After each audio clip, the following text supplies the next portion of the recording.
Okay. There we go. Okay. Thank you. Welcome to our monthly meeting. This is the monthly meeting of Watertown Citizens for Peace, Justice, and the Environment. We are an organization that's been around for almost 40 years. And we are very happy that you've all joined us today. We do meet on every third Wednesday of the month. And ever since we went into Zoom, we've been trying to have Zoom meetings where we have interesting topics. We're really excited about tonight's topic, which is a discussion of who's working for racial justice in Watertown. Just to go over the agenda very, very quickly. We're going to have our usual few minutes from each of our working groups to say a few words about what they're doing. And then we're going right into the presentations. Each of the groups have 10 minutes, and then the final group has 15. So the order will be first from our own working group, Watertown Citizens for Black Lives. They will be speaking first. Then the Pigs Quasit initiative will be the next group. And then Uplift Watertown will be the third group.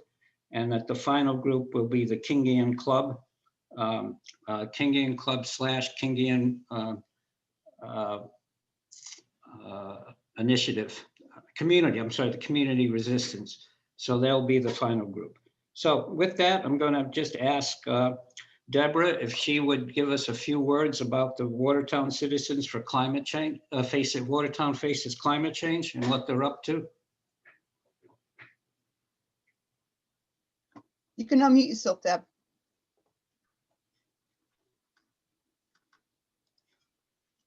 Got it. Okay. There we go.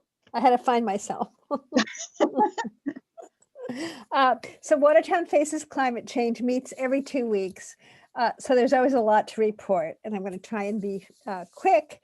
Our meetings are posted on our Watertown Citizens website. So if you're interested in finding out more, you can come to one of our meetings. Last week, we attended a Watertown Climate Summit, which was sponsored by Progressive Watertown, and met with members from lots of different groups who are working on climate change in Watertown. And so that was kind of a real shot in the arm for us in terms of getting to know others and finding all the things we're doing in common. We're also looking for sites to implement microgrids, which is a fairly new technique of harvesting geothermal heat in existing gas pipelines, and it's gotten some state support. We continue to keep our eyes on net zero for the new high school building, and we've been working with the town to ensure that it has a robust plan for meeting our town-wide net zero goals. It seems they need a little push. Thank you. Then the Watertown Friends of Bees. I think, Pam, you're doing the Watertown Friends of Bees working group. Sure. We don't, basically, I've been still participating in the Mystic Charles Pollinator Pathways. And I also listened into a hearing on, and on the most recent meeting, I gave my Meet Your Native Bees presentations, and that's always a hit. And they might have a couple more people who might be interested in seeing that. And I attended by Zoom the hearing on the scientific review about neonicotinoids. And I have to say it was kind of discouraging, but I'm planning to submit some written comment, and I've got until tomorrow to do that. And that's basically it for now. Great. And then I think, Jackie, you're doing the refugee support group. Sure. Yeah. So we've been busy trying to collect some money for some of the refugee families that we've been working with. Individual people meet, do different things with different families. And so we collected money and we gave gift cards to some of the families that have children, or so that they could have something for the holidays. We also supported, there was a woman who did a birthday fundraiser for a couple families And she raised a total of, I think, $4,000, and 2,000 went to a couple different families, and then she gets some money went to some of our families. We have on the horizon, we're hoping to do an exciting fundraiser that we'll be working on, and you'll be hearing more about when we get more information on that, but we kind of waiting to get more information. But we meet once a month on Wednesday nights, and we welcome people to join us. And I think that's it. Thank you. Just for you all get a sense there, as they say, those are 3 of our working groups. The final working group, Watertown Citizens for Black Lives, is going to be presenting. So we're going to have them do their presentation. But again, just if you are interested in our work, please go to our website, which is www.watertowncitizens.org. And we can put that in the chat. But if you want to hear more about us, we do have a Facebook page. We have a small Twitter account we try to keep up. And again, we meet every third Wednesday of the month. And we're always, we have our program for January, just to give a quick push for the plug on our program for January. It's going to be, what do we do now, sort of post-Trump and the beginning of the Biden administration. So that will be in the third Wednesday of January. So I'm going to now kick off the presentation and turn it over to Eric or Tyler. I don't know. Tyler, thank you. I'm going to start your 10 minutes and go. Oh, I'm just going to give you at 9 minutes in, I'm just going to quickly interrupt and say you have a minute left. Okay. All right, I'm going to share my screen because I have a few slides.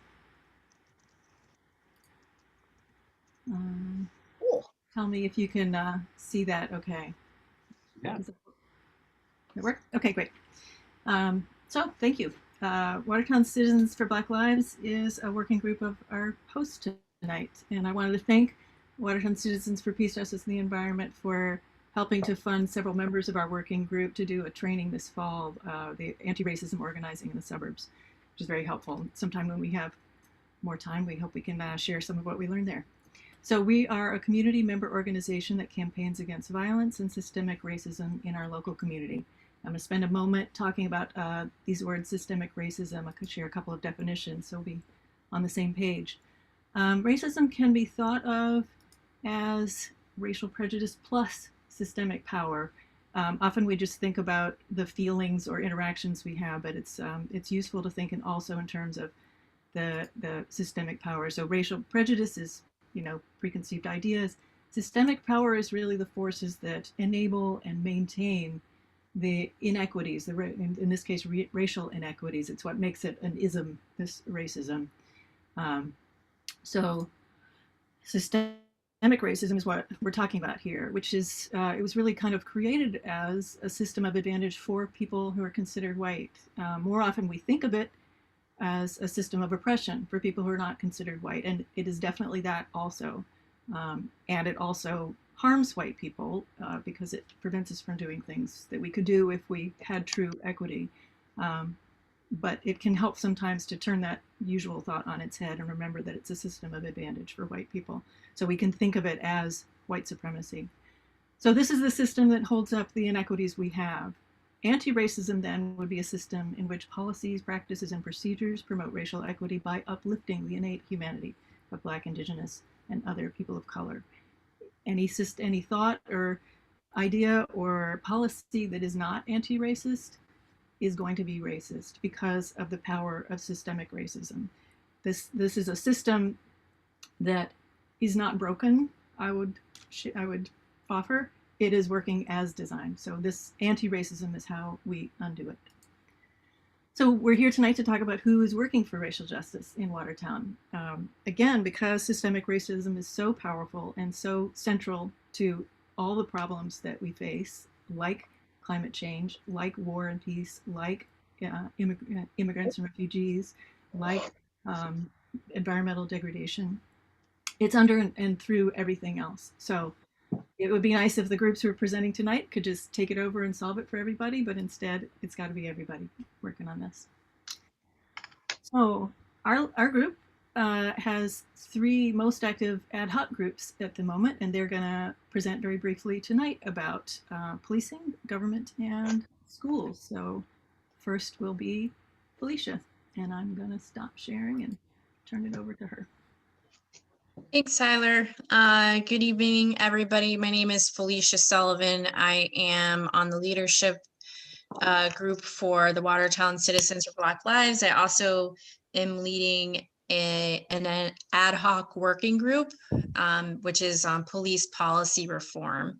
So the working group that I'm in has been meeting regularly since July of 2020. And the trigger for the meetings were, in particular, the response of Chief Lon to the George Floyd incident and so many others involving the murder of Black individuals at the hands of the police departments across the country. Unfortunately, we were concerned by the response of Watertown PD saying that they are accredited and therefore there isn't an issue in Watertown. So it was our effort based on that information, that response by Watertown PD to do what we could to gather information to demonstrate why change is needed in Watertown, just like it's needed at police departments across the country. So in particular, we started with an analysis of the use of force of the Watertown Police Department, and Ted Hammett did a great presentation for everybody and actually presented that information to the Watertown Police Department. We met with Watertown PD a couple of times and presented the information to Lieutenant Unsworth at Watertown PD, who was receptive to us and was listening to what we had to say.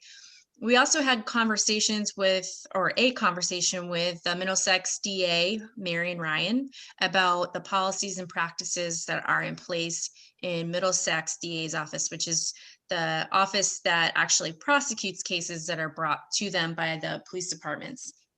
And we had a good conversation there. It sounds like they're doing a lot of work on their end.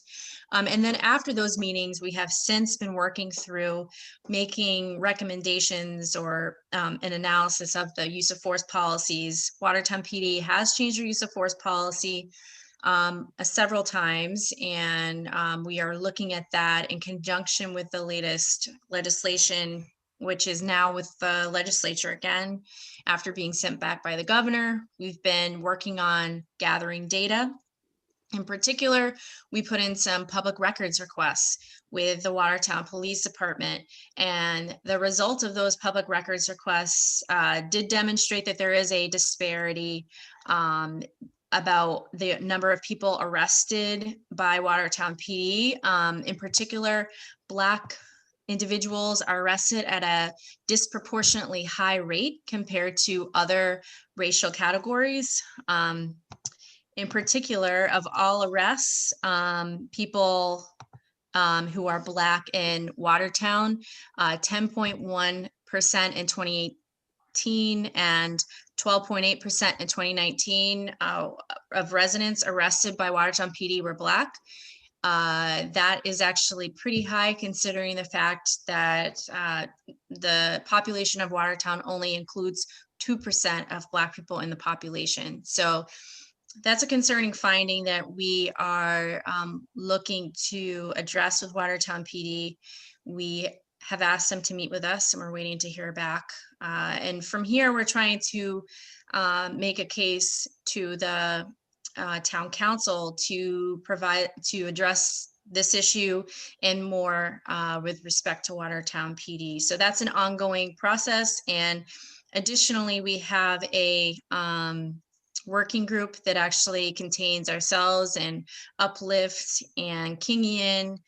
And we're looking at joining forces and identifying a plan for reforming Watertown Police Department. Emily? Great. Yeah, thank you, Eric. Thanks, Felicia, for that great overview. My name's Emily Damon. My pronouns are she, her, hers, and I help lead the anti-racist policy working group at Watertown Citizens for Black Lives. And this came out of a presentation from some research that I did earlier in the summer, where I began looking at the ordinances and government structures in Watertown and the surrounding areas to see what type of policies were in place that specifically called out racism and discrimination in our town, not looking at just state laws, but really local ordinances, and found that Watertown was wanting in these policies and structures. So we created a working group, and it's pretty new. But we're currently working on a campaign for Watertown to expand the This Happens Here campaign, which was started in by a group in Needham. And so the goal of this campaign is to partner with local businesses and post placards where people in our town can click a QR code or go to a website and get resources, and potentially go to the AG's office and let people know if they've witnessed or experienced racism or discrimination in Watertown. And by doing this, we can do a public records request to the AG's office and hear stories of things that are happening in Watertown. So a few weeks ago, I think it was 3 weeks ago, we met with a representative from Equal Justice Needham, who had started this campaign and is open for us to bring it to Watertown to address racism in businesses and in town. Thank you very much. And I think that's our time, right, Tony? Yes, but you had a third, so I'm going to give another minute to get that third group through, if you Thank would. you. It's our newest group. I'll just say it's supporting racial equity in the Watertown Public Schools. And our mission is to support efforts by parents, teachers, administrators, and the school committee, more or less in that order, to achieve racial equity in Watertown Public Schools. We're collaborating with a number of groups, including the Kingian team, who's going to report here today, as well as the Watertown Public Schools Anti-Bias Coalition, and an evolving network of parents of students of color, which has the informal name, the Rogue Anti-Bias Coalition. But Okay, thank you. Thank you very much. Okay, our next presentation will be from Mishi Lesser, and this is on the Pigs Quasit Initiative. Mishi, take it away. Thank you, Tony, and good evening, everyone. Several members of our group are here. Maybe they can just use the reaction button on the bottom of the screen to sort of give a thumbs up to identify themselves. Thank you, Chris and Jennifer and Eileen, and Arun is here as well, and maybe others. So we want to thank you for welcoming us. This is sort of our first opportunity to come out as part of you, and we're grateful for that. I'm going to try to give an overview of why we exist and what we're hoping to achieve. And at the end, I want to throw a little petard into the conversation that sort of links back to racism and anti-racism and why that frame doesn't necessarily work for Indigenous peoples. But I'm speaking here as a settler who lives here in town amongst you. So the mission of our group is it's both simple and daunting. We want to start a public conversation in Watertown about the erasure of Indigenous history and the presence of Indigenous peoples in the place we call home. And when we talk about erasure, we're talking about something that has been quite deliberate over the last 400 years. One way to take the land from a people is to erase them and place them solely in the past tense. And so that is, in a nutshell, what has happened here over the last 400 years. Our goals are in the context of at least a 10-year plan, because you don't undo 400 years of erasure with a short-term action plan. And we chose to begin with the petition that we hope all of you have signed. And if not, my colleagues are going to put a link in the chat. We are oh so close to the 150 signatures that we need to get the town council's attention on the fact that the place where we gather in our monthly vigils is called the Columbus Delta. And from our perspective, thank you, Jennifer, for putting that in the chat. From our perspective, the fact that the Delta since 1940 was named by the old town meeting for Columbus it's a travesty, and the time has come for us as engaged citizens to re-examine that and to do something about it. And that's why we started the petition. You can read the details if you click on the Google Doc link.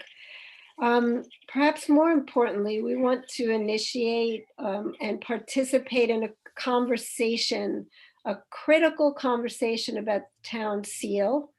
And other markers and statues that reinforce the erasure of Indigenous peoples and the history of this place. We also are going to begin an initiative to get the town to officially declare Indigenous Peoples Day, a day to be celebrated. We would like to basically declare that Columbus Day had its time, and it's that time is up, and we need to refocus and to review what Watertown children are learning about the history of this place in the schools. Our fifth goal is to educate ourselves and our community about who we are centering in our civic spaces, our monuments, our public spaces, because all of that reinforces the process of the erasure of the Indigenous, not just history, but the current reality that there are Indigenous people here in Watertown.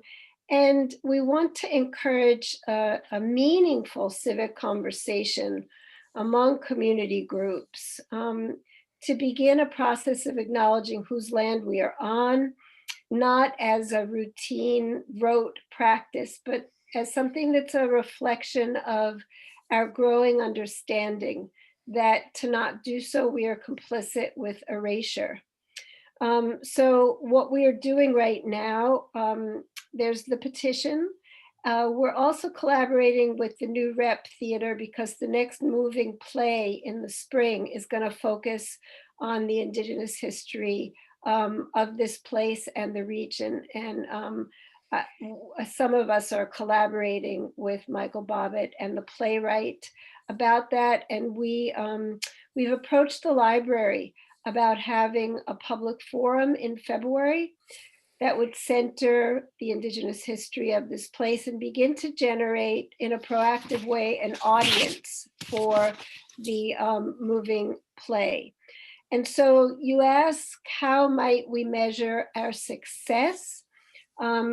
Well, when we get those 150 signatures and have the attention of the town council, and hopefully have an opportunity to provide testimony at a hearing and get some traction on that issue, we'll consider that we have done something.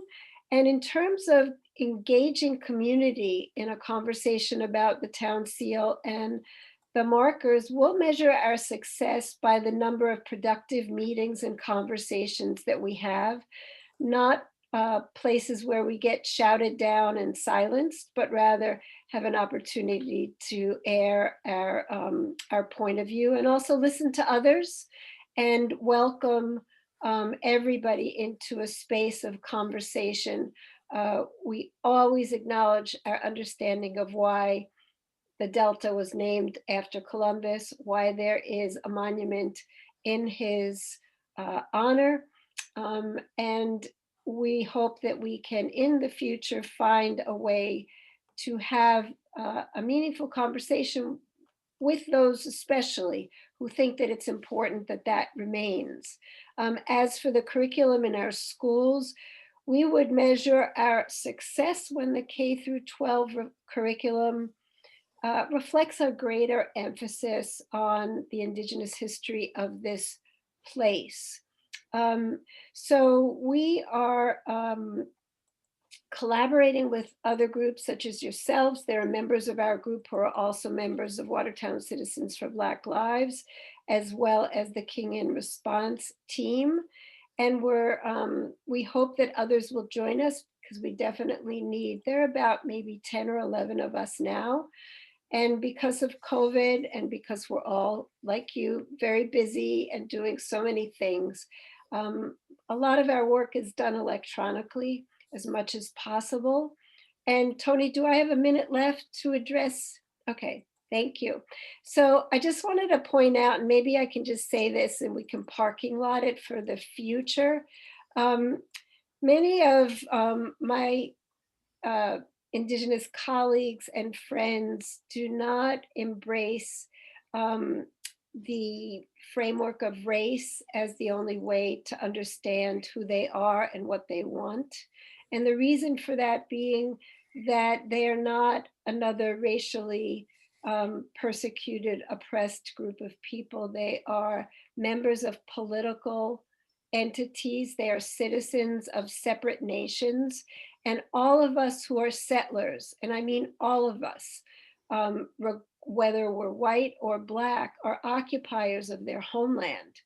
And so the experiences, as I have been taught by my Native friends, the experiences that they often have in racial justice settings is that they are an afterthought. And this is especially problematic right now as there's a big conversation in the United States about truth and racial healing. Some people talk about reconciliation. I'm not one of them. I think that's like way off in the future, and it's misguided for us to lift that up at this moment. But the question of who occupies that space is that space of truth and healing and justice is a really huge discussion in Indian country right now. And at least my friends and colleagues often feel like they are displaced because the focus is on the other wretched piece of this country's history, or one of the others, I should say, which is the kidnapping and enslavement of African Americans.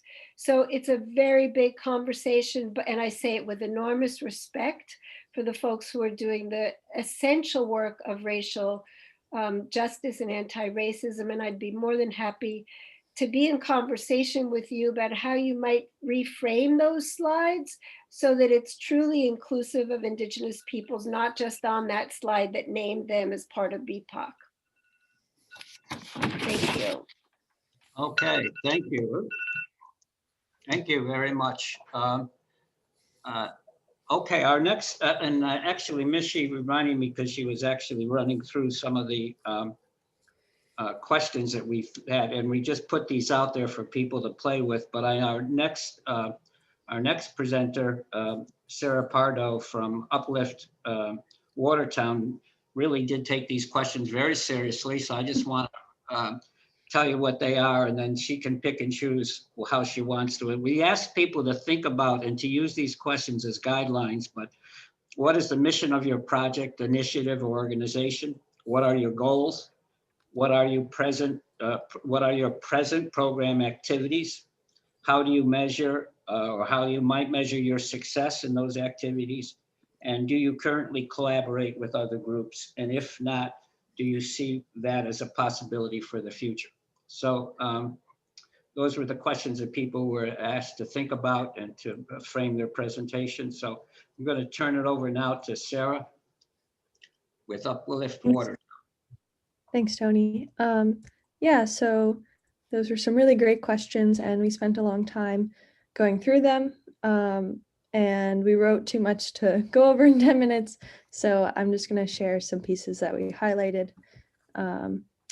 So as an introduction, we are Uplift Watertown. We are a group of young people dedicated to a new vision of public safety in Watertown that came together in June 2020.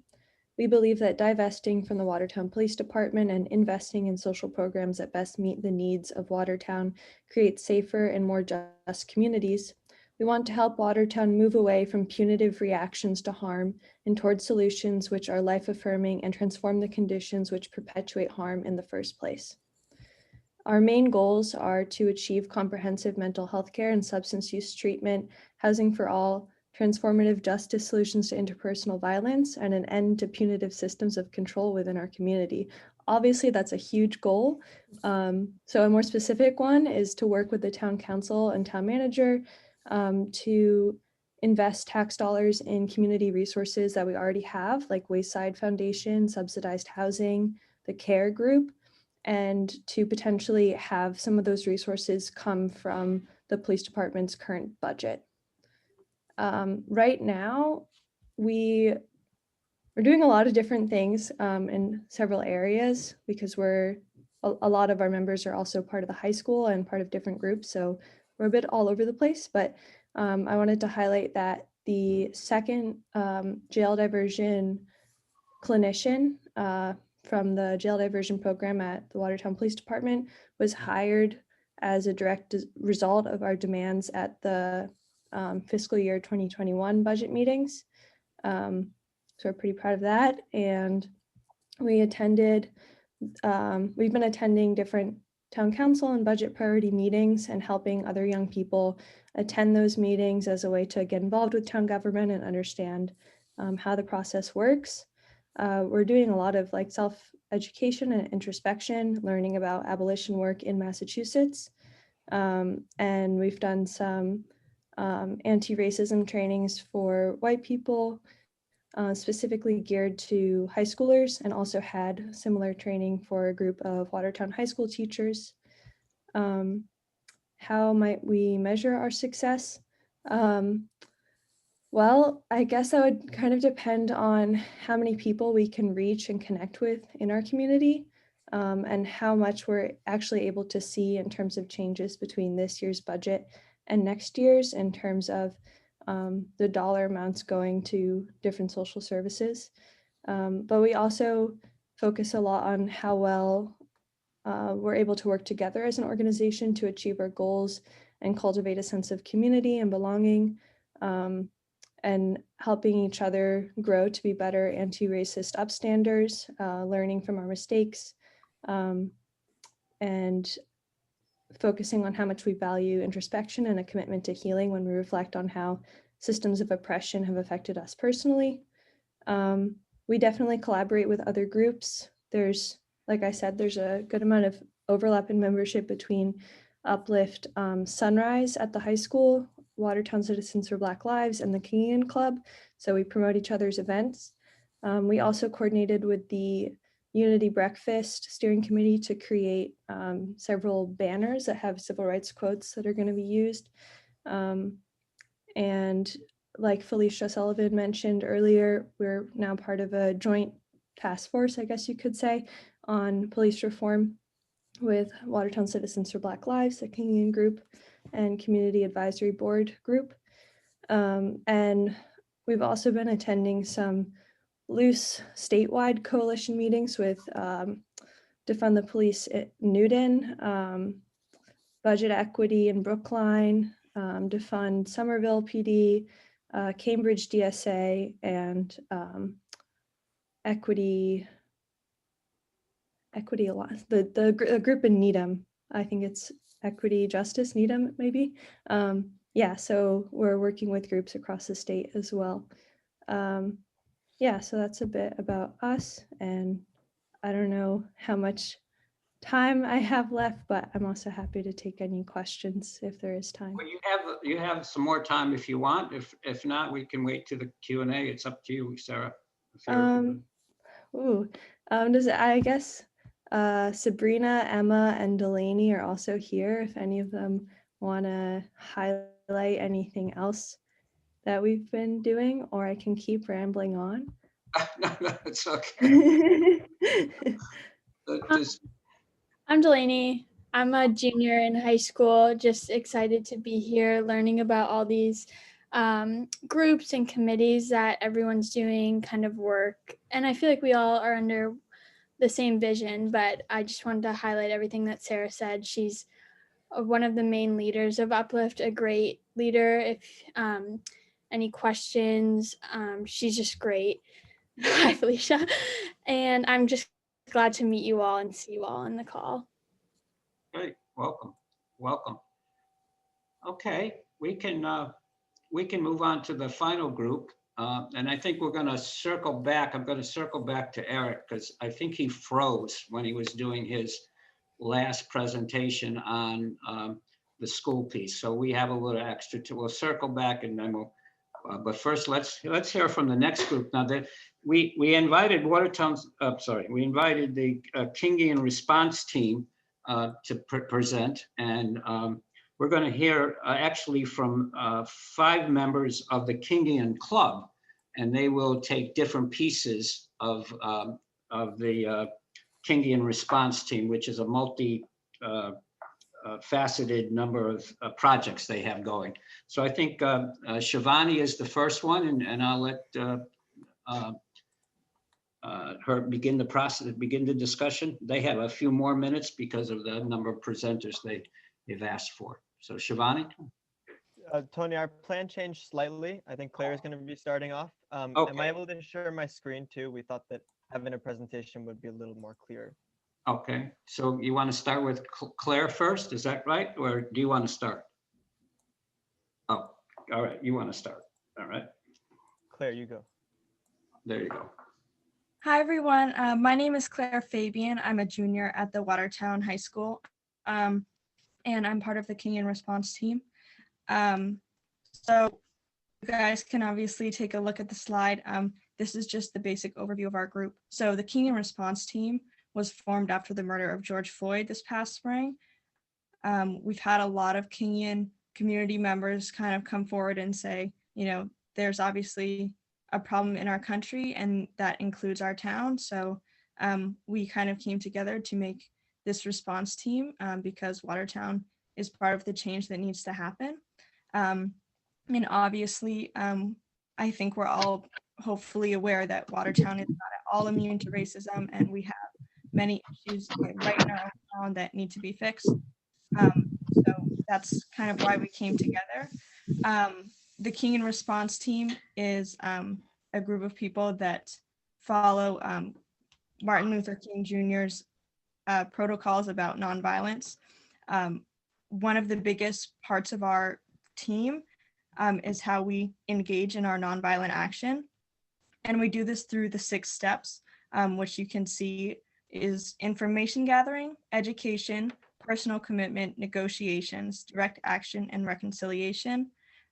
Many people, I think, on this call are part of the Kingian response team or have definitely worked with us in the past or actually in the present right now. So I'm sure a few of you know about these, but these are basically the steps that we follow in order to get our demands met.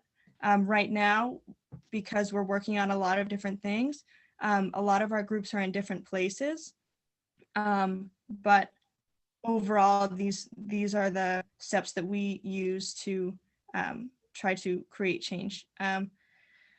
We have used these steps to create sort of a pledge for the police department, the school district, and we're working also on something for the town council, which a few of our members will explain later on in the presentation. But I thought it was important to introduce these 6 steps because these are what we use for our actions. Kaden, you're gonna move people through, right? Yep. Yeah, I got it now. Hey guys, I'm Kaden. I'm a senior at Watertown High School.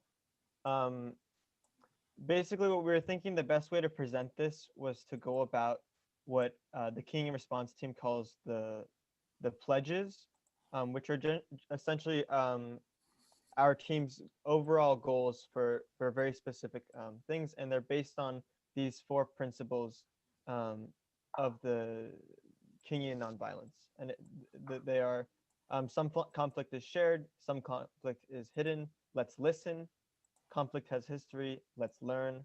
Conflict is healthy. Let's grow and act. And so what we're going to do in a moment is Shivani is going to share how these principles apply and how we're using these principles to define our goals, and then what we're doing to achieve those goals, specifically in the police department. And then after, Shannon and I will explain how the Kingian Club, as well as some other parts of the Kingian response team, are working on the school system. Take it away, Shivani. Thanks. Hi, everyone. I'm Shivani Sharma. I'm a junior at Watertown High School this school year, and I'll be sort of going over the police pledge. So for, as Kaden talked about, from our little listen, learn, go, and act, we have separated a few actions into a few, or rather ideas for implementing into our work. So for our listen category, we have the Community Advisory Board. Now there's a group, a Kingian response team group that is working on the Community Advisory Board, and they would their work is to to increase communication between the police department along with the community, and sort of review on behalf of the community everything that the police department may be doing, as community members and people should know about it, along with I'm pretty sure if there's any, I think that's pretty much it. Actually, I won't speak more about that because I'm not actually a part of that group. So for the learn category, we have some Kingian trainings that we have. There's actually a group that is responsible for, that is working on trainings for the police department, and we decided that Kingian trainings would be best. It seems like a general consensus that everyone thinks that for any type of de-escalation training, Kingian trainings would be best. So in the learn column, we have the Kingian training, so that the police department and the officers that would be trained with the Kingian trainings, they'll learn about how to de-escalate certain situations on their job, like every day, instead of getting aggressive. So we can really prevent anything from what happened with George Floyd, or so we can really prevent that kind of police brutality or aggression towards any people of color or just anyone in general. And then in the grow category, we have to build trust within the community. We're hoping that with the tools that we provide or want to provide to the police department, they can build trust within the community, and really sort of stand up to like the expectations that the community would have from their police department. And we're open to including any other recommended ideas or recommendations by other groups. And then because we're having a bit of we're open to other ideas from other groups. And for ACT, we have we could potentially, once we get to that point, we have not yet gotten to that point, we could review the recruitment process for a more diverse police force. It's still majority white in Watertown, so that would be something we would need to look forward to after we get to that point. We're not at that point yet. And then we have they act upon and use the Kenyan trainings, which would be used by police department after they have gone through the trainings. And again, like we provide our tools, they would use them. And we're also open to other ideas and recommendations from other groups on that. Again, we haven't gone through this whole process yet. We're still in the listen and learn stages. So that's why for Grow and Act, we're open to other ideas from other groups. Awesome. Thank you, Shivani. So for the school pledge, or the goals that are specifically oriented towards making a difference at our school,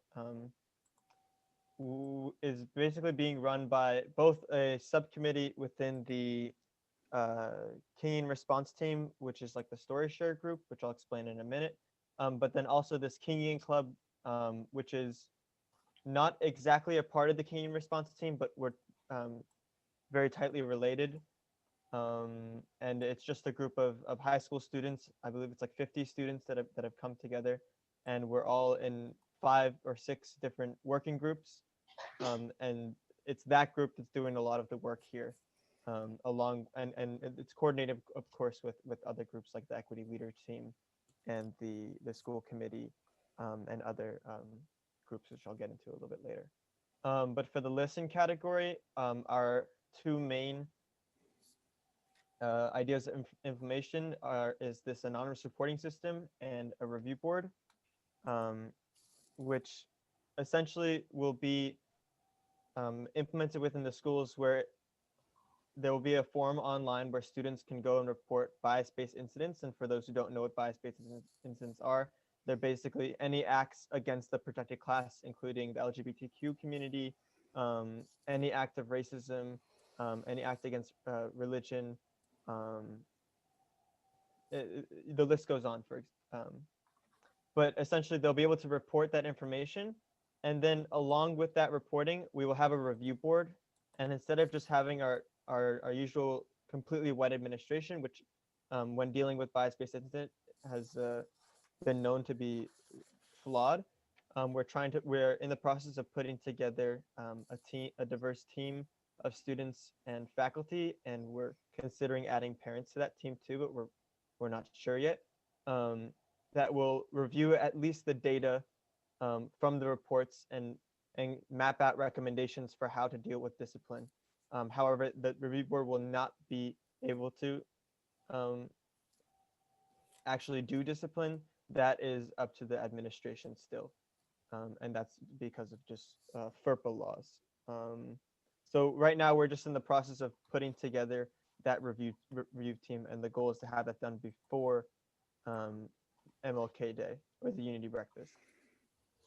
All right, and then the story share group is the subcommittee from the Kenyan response team, and they are working to get stories or community members from Watertown to speak out about injustice and acts of racism within the Watertown community, to kind of reveal some of the racism that is here and might be hidden to many of us. And so things that they're doing is that there's an Instagram, and one of my teammates might be able to put the Instagram in the chat, but there are already a few stories out there. And then there's, I believe on the 21st, December 21st, there will be a session at the Boys and Girls Club from 4 to 6 p.m. where we're inviting anyone who has a story to come and record their stories. So that's what the story share group is doing. There might be a few other things that I missed, but I'm hoping I didn't. Shannon, do you want to talk about the next 2 groups? Yes. Hello, I'm Shannon. I'm a sophomore. And for the learn category, teacher and student workshops, they are a subcommittee within that give anti-racist training to both the Watertown Public School staff and the students, in hopes that they will understand the struggles of Black, Indigenous, people of color in our community, and it will teach them how to create a more open and anti-racist community within our school. We always gather information and we brainstorm within the groups, and we put a plan together to teach or put a training out there. And for the GROW Act, we have curriculum changes, which is also a subcommittee. And that group is the group that makes important changes to the curriculum, which to make it more inclusive of students in all the public schools, by either making it inclusive of BIPOC history, bringing in representation of BIPOC authors in literature, and like artists even. And we work with various other groups right now, and staff to work on making these changes. And we have Equity Week, which is again a subcommittee. And this group is in charge of organizing the Equity Week for our school and our district. This would be an equity themed week where different activities and workshops would be held on to continue to educate the student population. And I'll give that back to Kaden. Awesome. Thank you, Shannon. So for the ACT category, it's kind of interesting because this is all action here. And so I put down two things. The first one being a personal commitment, and that all this work requires that as individuals, we're making a personal commitment to this cause, but also we want to help others who are new to trying to make a difference or trying to join this group to also make that personal commitment, because all this work that all these groups are doing, nothing is going to get done if there's no commitment, and it's a long-term commitment. And then I already explained the Keying Club, but yeah. As for other groups that we work with, we're working with the steering committee of the Unity Breakfast.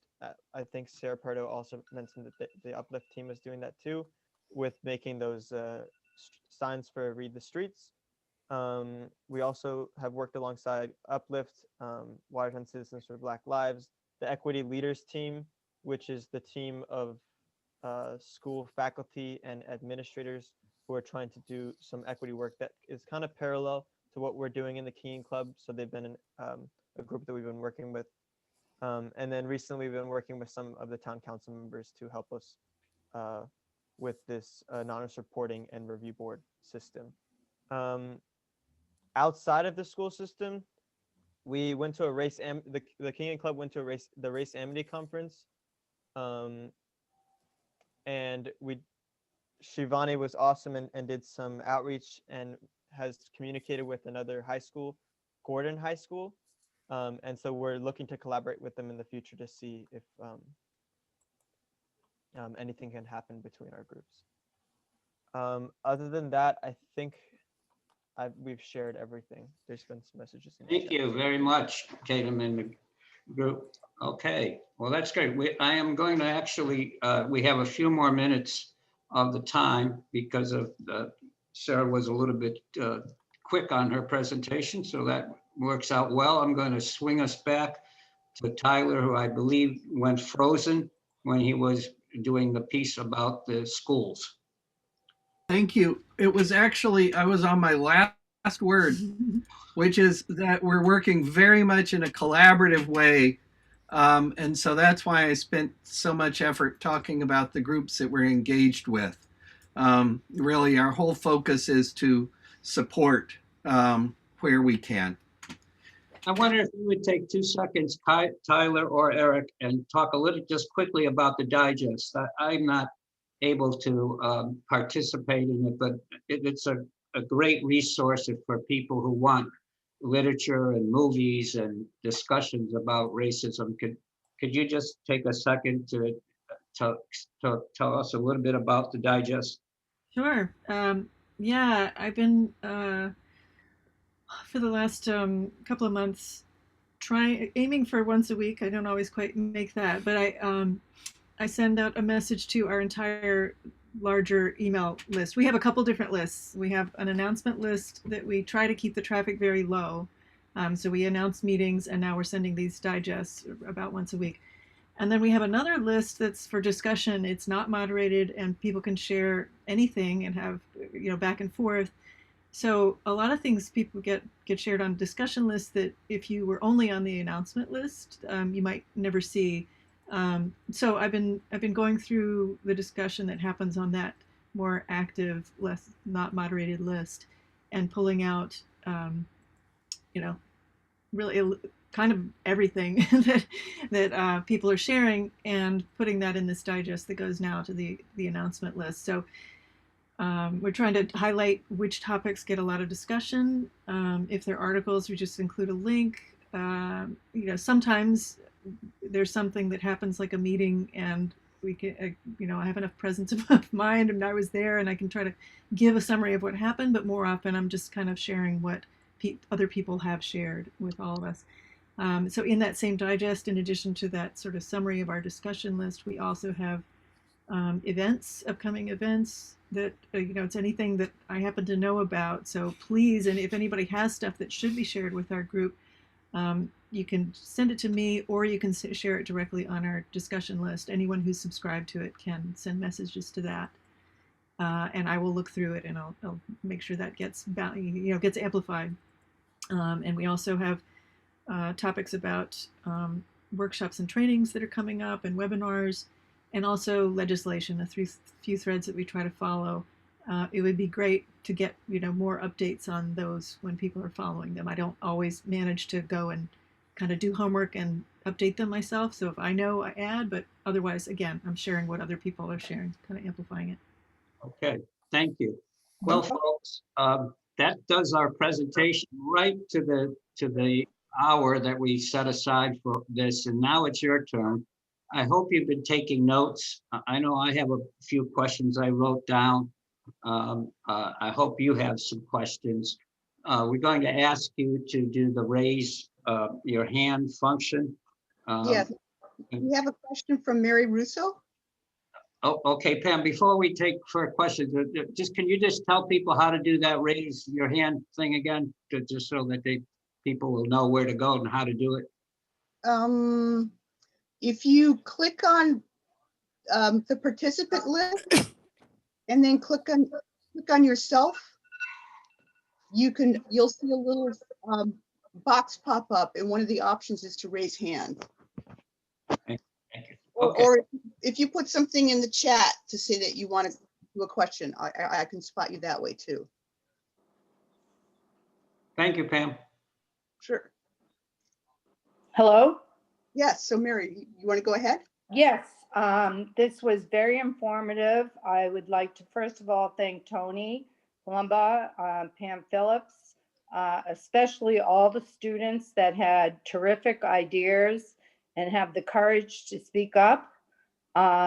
This is my first time on one of your meetings.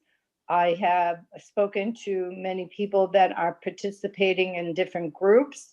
I look forward, as a former retired teacher of 34 years, I can't say how proud I am to see so many people involved in such a positive way of looking at an issue that has been ongoing of people not being heard. And finally having a voice to be heard.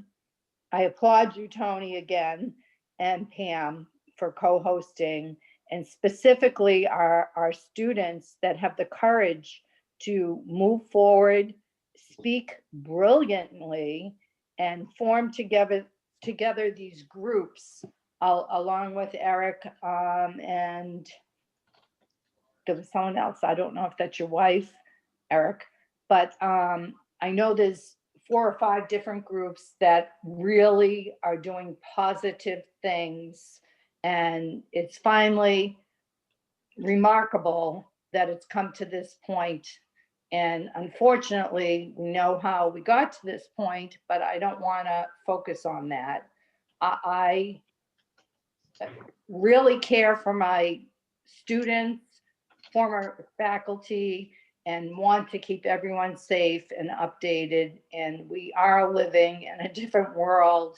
And I pray that we move forward and work together for the best interests of everybody. So Thank you, Mary. That's very nice. thank you for being heard, letting me speak. And thank you again, Tony. And specifically to the students that have worked very hard and had the courage. Thank you. Yes. And just one thing, when you do press, you have to unmute yourself. So if you hit at the top of the forum that you're on, if you unmute so that you can be heard after you raise your hand, then it goes through. Great. Cool. Okay. Thank you. Thank you. Pam, I see that Tiffany had her hand up. Did you So see? I will unmute. Whoop, whoop, whoop, whoop. Let me get, where is she? Me, Tiffany? Yeah, you Mr. Oh, well, I didn't, but I was formulating, so maybe I will go. Sure. Thank you all so much. It is just, can I just take a moment and look at faces and work that has been done and conversations that have been had, and what a breath of fresh air this meeting is compared to, might I just be frankly and honest, a couple of the other meetings I have sat through and tried to process as well. So just thank y'all for being here tonight, night before a storm. I think one of my biggest questions, I was chatting with Felicia kind of during some of the conversations, trying to connect a lot of this stuff, is we're kind of in a moment, right? This town is kind of in a moment between what's happening at the school, what's happening with the police department, what's happening with the charter review. Like, this is kind of a moment, and I just feel such great energy. And I also feel like that sense of urgency, and then the balance of how do we enact these changes. I love some of the Kenyan group's points about the listening, right, and the education, but then also there is that call, right, to action. And I don't know the answer, obviously, which is why I'm asking questions, but I didn't know if Caroline Bays or you, Tony, would, like, what's a way we can get those, either the low hanging fruits, right, and get those small shifts in the charter review language to have that equity language, to have that inclusivity language. Is that the low hanging fruit, or is it more of, this is the long game, right? We are looking at maybe no changes at the charter review right now, but in 5 years, we would have more of that big push, right? And the charter would then have those connections between police reform, school, and all that kind of stuff. So that's what I'm kind of sitting with right now, is how do we really use who is here, what is here, and the powerhouses that are here, and make those changes. And I'm hoping it's not in 5 years, but I can understand if that's the long game. Caroline, are you on? I don't see Yeah, it. I'm right here. Can you hear me? Yes. You want to say something in response to Tiffany? Sure. I mean, the answer to, change is both and. Like, I mean, we get what we can, as things progress. Bill Clinton said 90% of politics is showing up. I would say 90% of change is showing up. You just got to keep showing up and pushing and pushing and pushing. And then something will happen, and there will be some kind of shift, whether it's because of something, external or internal to the group. If you're there when it happens, that's when the change can happen. And it often happens quickly. So I would just say, keep pushing us, keep showing up to the charter review, keep showing up to all of the meetings that everybody's started showing up to. That's what's going to really get the change that we want to see. And I don't know what you think, Tony, but I'll just very quickly, because I really want to hear from the other people, but I'll just say that I think that we can and we should try to get some language in the charter, in a value statement, possibly as a preamble about issues around diversity, equity, I think we could, and that could be something we could do. I also think that there's room for discussion of um, uh, possibly a human rights committee or a civilian police review committee, possibly in the charter. I don't think there's anything, I think it's good to sort of put those out there and see what happens. I'm not going to tell you how I think they will turn out in terms of votes, who knows. I don't think we should lose any opportunities that are now offering to themselves. We should just take advantage of them. So I'll leave it at that. And there's other, Pam, if there's other people. Yeah, Roma Jerome has her hand raised. If you could unmute yourself, Roma. Hi, everyone. So I think a very important discussion is happening around what it is that we as citizens can do. And so much onus is hanging on people that we have elected. One of the things when it comes to school committee and town council, it is really thankless job, right? It takes a lot of time. I know I have emailed hundreds of times and you so graciously would respond, but life keeps going on, right? And we all are so busy. There is really very little diversity or really none in our town government. And this begs the question of actually whom it is accessible to. It is not only a thankless job, it is very, very low on compensation level when it comes to the time investment. Is there any thinking that really it is an equity issue when it comes to the compensation level for our elected officials? Because this is what prevents so many people in participating in our town government, because you have to feed your family very often. Time is so valuable. So I know it might not be the most popular proposal from those who are in town council. Let's raise our wages and let's compensate us more fairly. But this seems to be a true barrier for so many folks to participate. Let me again very quickly just say that I think you raised a good point, and that is a discussion that's the Charter Review Committee. I really do think you're going to see some proposals, whether they pass or not, but I do think you're going to see some proposals about increasing compensation and possibly considering it a part-time or a full-time job, something that makes it more formal so that other people might participate and get involved. I do want to say, I'm going to give a plug to something that Caroline and we both raised this issue of equity and the makeup of our town boards in terms of people of color and in government, in the school committee and in government. And Caroline's committee, the Committee on Personnel and Government Operations. Personnel and town organization. Holding a meeting on next, why don't you take it from here, Caroline? Yeah, so we're holding a meeting. It's just going to be the first meeting of many on December 21st. That's Monday at 7:30 p.m. And we're going to have the personnel director there. This is mainly for us to gather information from the personnel director. And if you have any questions to the personnel director, please come to the meeting and ask them yourselves, or if you can't for some reason, ask me to ask them, to send those emails to me at cbays at watertown-ma.gov, and I can ask those questions. So it's going to be an information gathering time. And then we'll use that information later to decide what we want to do. So thank you. Thanks for letting me say that.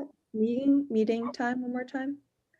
It's Monday, December 21st at 7:30. You would see that on the website when you go, and you can link on to the meeting. Pam, anybody else up there? Oh, yeah, we got a queue. All right, next up is Merle Kummer. Merle, can you go ahead? Yes, hi. Wonderful coming together of a lot of things. I've noticed something in history that I wonder if other people see.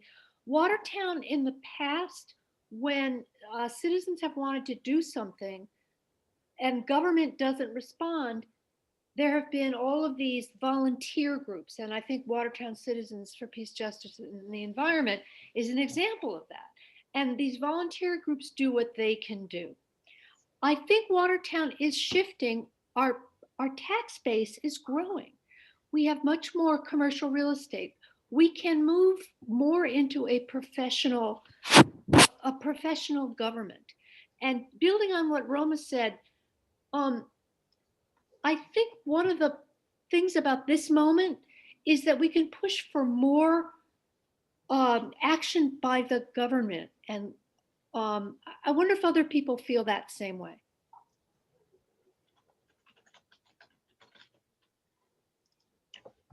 Few thumbs up there. More action by the government. See a few thumbs up.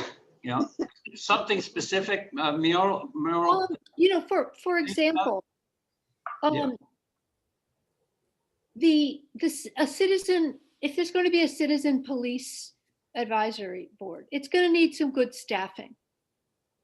And if we're going to attract really top-notch professionals to elected office, as Roma was saying, we can pay them. And it doesn't get limited to people who have the resources or they're retired to do this. And, you know, some of the funding, you know, we talk a lot about shifting funding around. You know, there are more, we've been a very fiscally conservative town. And I think there's more resources than people give credit for, but I haven't looked into that one. Okay. Felicia Sullivan is next. Can you, oh, there we go. Yep. Go ahead. Hi, sorry, my background was getting noisy right when you asked me to mute. So I want to say, first of all, thank you to Tony and Caroline for all the work that you're doing. You're all tirelessly at all these meetings. I want to say as well that I think everybody on here has so much, you know, great. You're all very inspiring. There's people from all different ages in these groups all joining together. And I think if there's a way we can all get together and make a case to the town council, I agree with what Tiffany was saying. Now is our moment.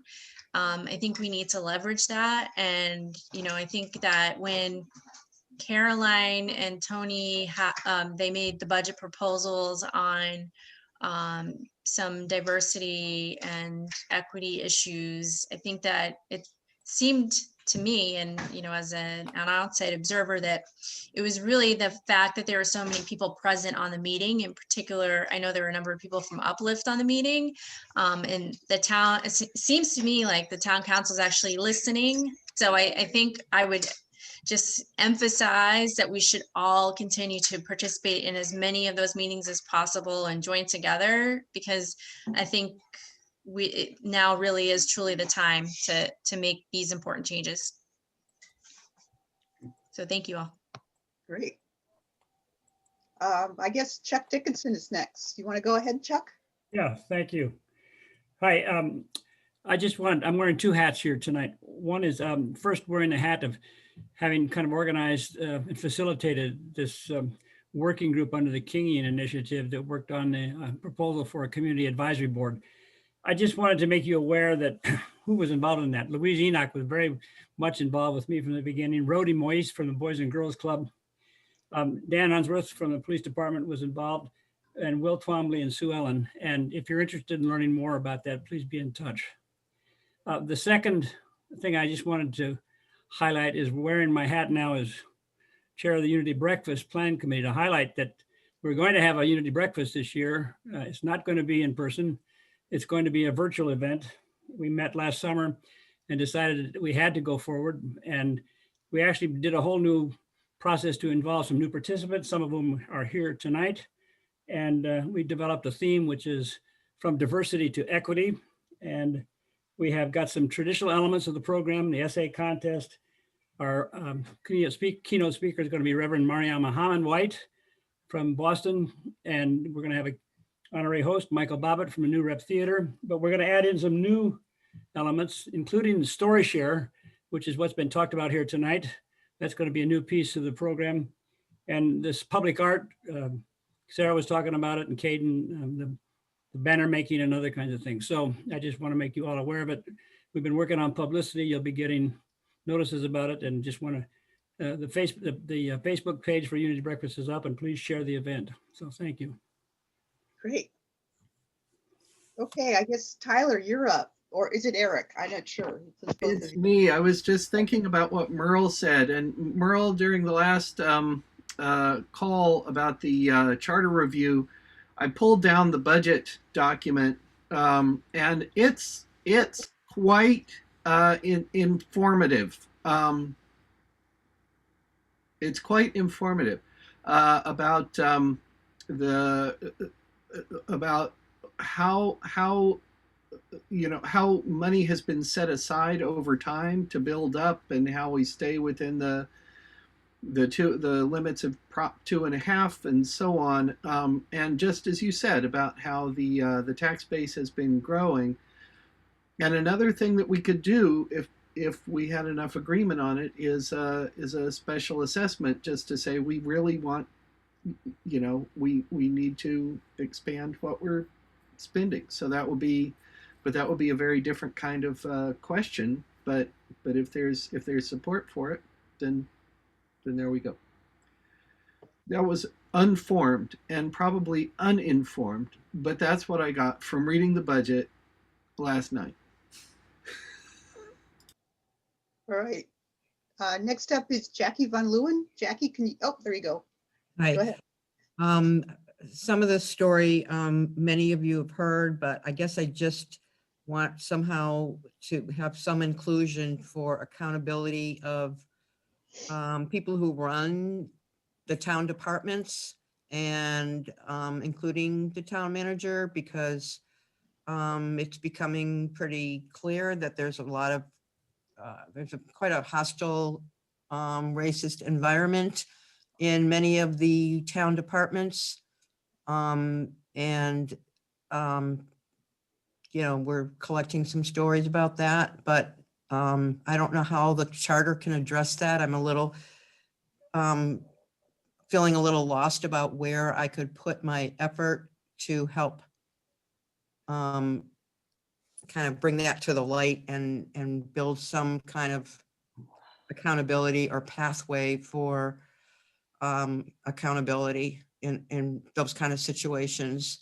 Because it seems like wherever we've gone, it's kind of like, well, we just don't have power. We have the sympathy of town council people, the sympathy of Watertown Citizens for Black Lives. There's sympathy, but there isn't sort of a path for Power. Resolving or struggling within the framework of these charter changes, maybe to build in some accountability for that. Thank you. Okay. Is there anybody else that has a question or would like to speak? Oh, I see Connie Henry. Connie, please go ahead. Okay. So I echo a lot of what has been said, and also what Eric was pointing out about a lot of people are working in different groups, but it's really how we do this as a community and how we come together as things bubble up and join forces. And so I just want to kind of hope, but also know that because this exists, that we'll keep going in this direction.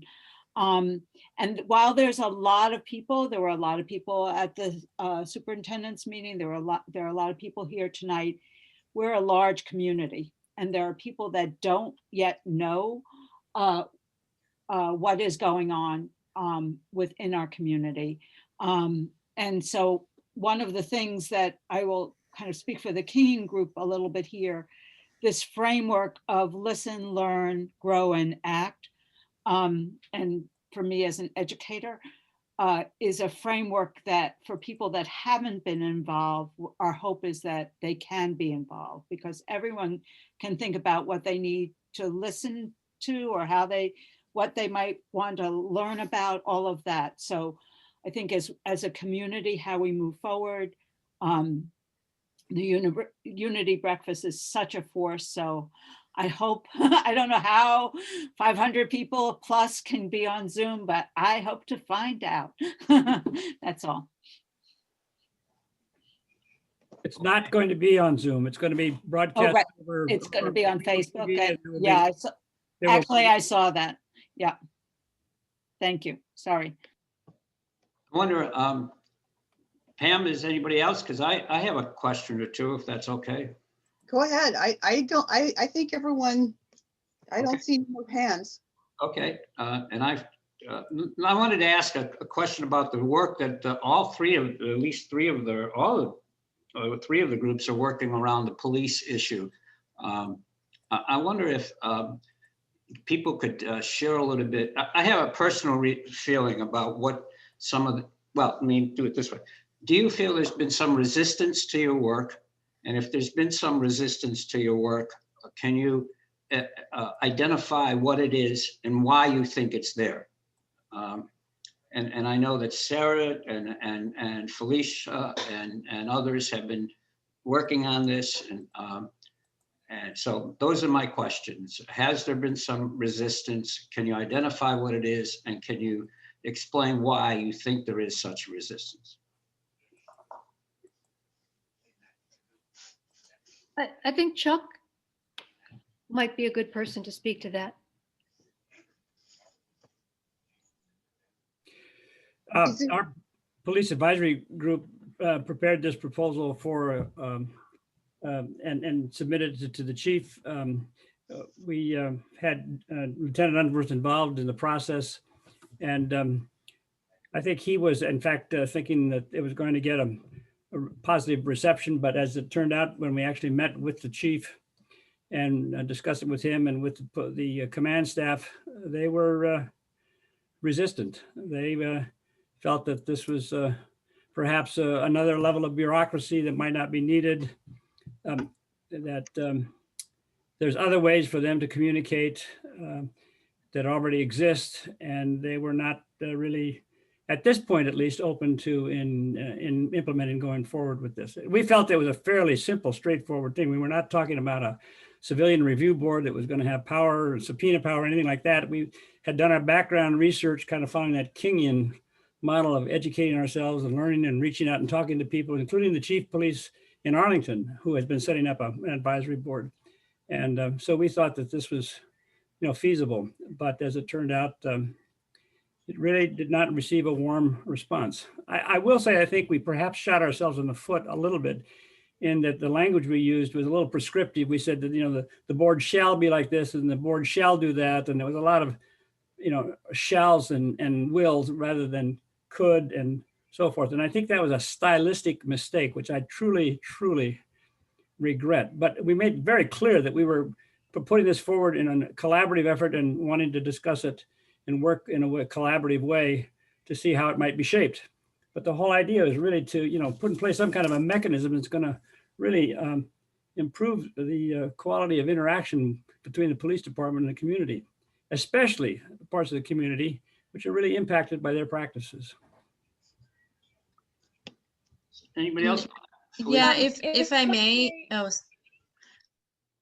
So I would say that my impression, and I'm a former prosecutor, so I was on the inside for like 5 years. It was a while ago, but there's a frame of mind that Massachusetts is better than the rest of the country, that we don't have problems up here.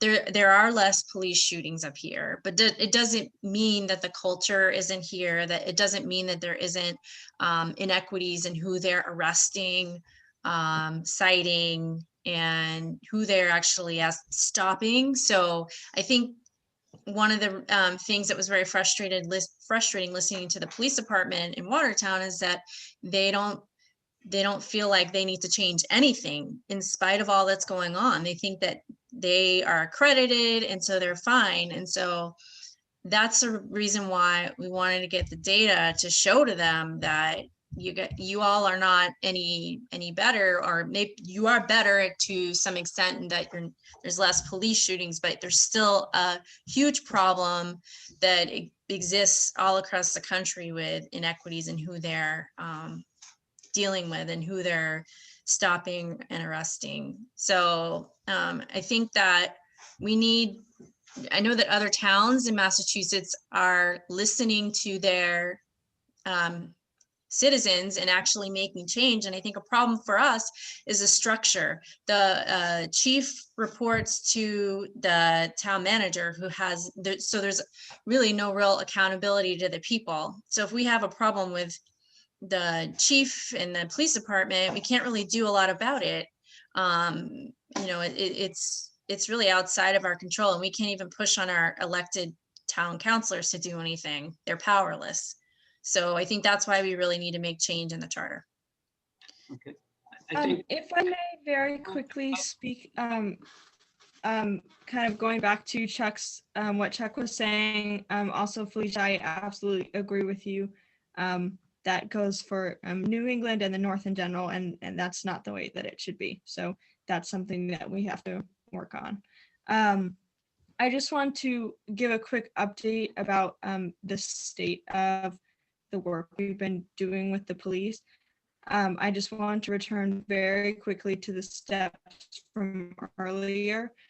So step 4 and 5. Step 4 is negotiations. Step 5 is direct action. And right now, one of the conversations that we've been having in the Kenyan response team is whether or not to move ahead with some form of direct action, because we are not getting the results that we'd like to see with the police department. And we've been doing a lot of good work. We've had a lot of people on our team put so much time and effort, and we are not getting the response that we need to be getting, some form of direct action. And I just wanted to let everyone that that's was important, especially to your point, Tony.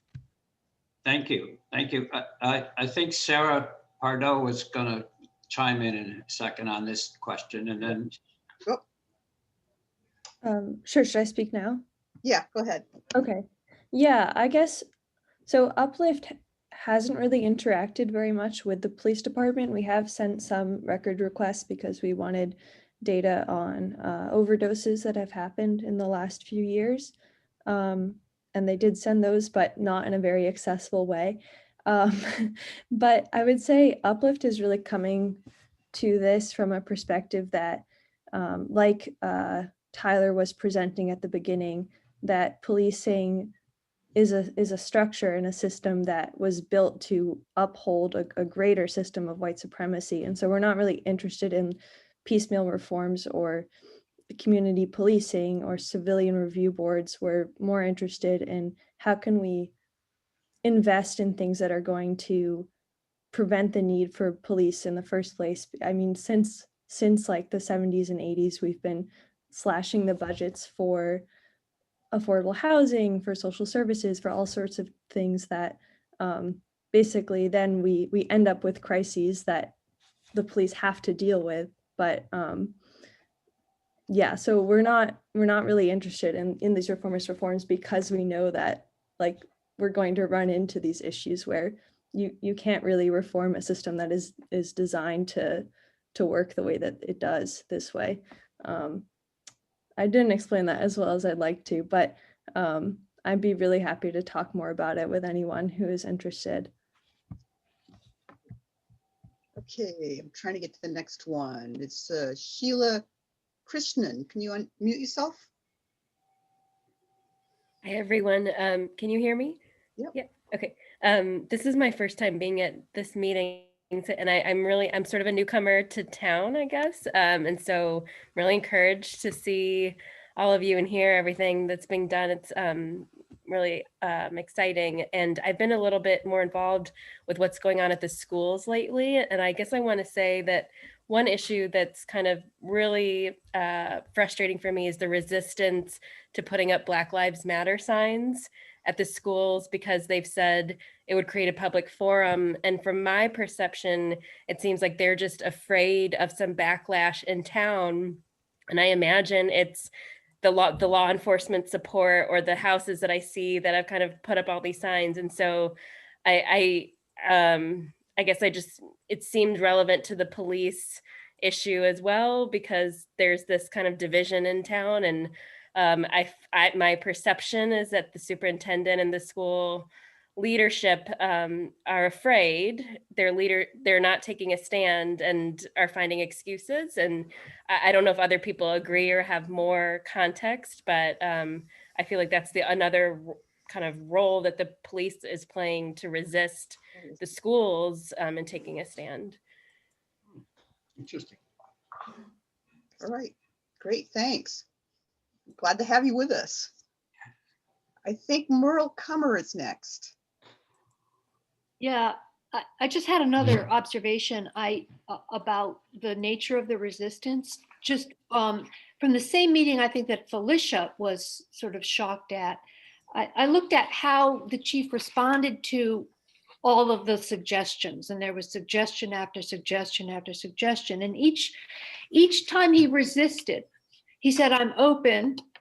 We're transparent. I'd love to listen." And each time he told the speaker why what they did wasn't going to work. And some of the major themes were, we already do that. We do community policing. We tell people what police do. We've done as much training. We've done everything we possibly can. And I think that Felicia's point about we're accredited, we're already doing it. The police, the department culture is they are already collaborating, and they already help the homeless.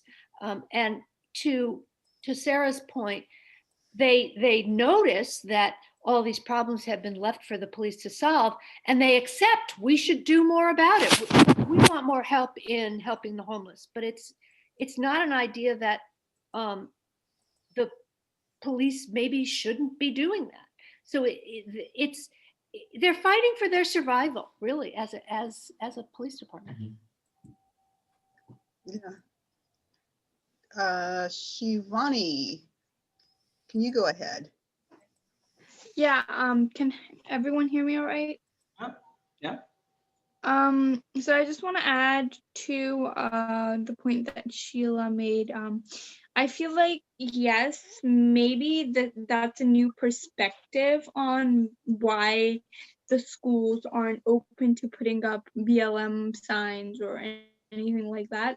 But also I have to mention that the school itself, whenever we're talking to administration, I think students have noticed some white fragility.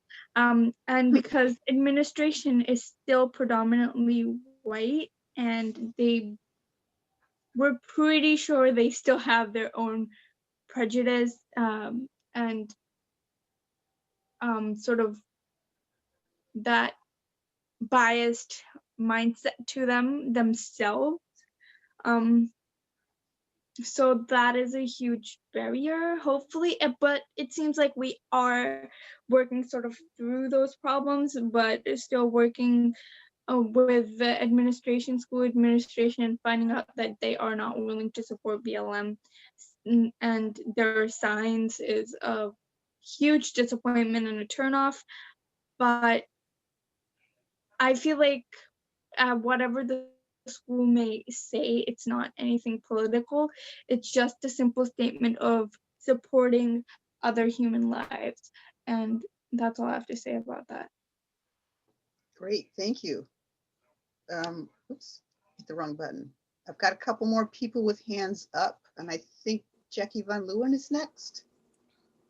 Hi, I just had a quick comment about the police and wondering if Chief Lawn has been ever asked if he is willing to create a culture where he lets police officers know that he expects them to report instances of discrimination among his staff, if he's, taking it, just to, instead of like, oh, do more training. I mean, training can just be a way to avoid that you have a problem.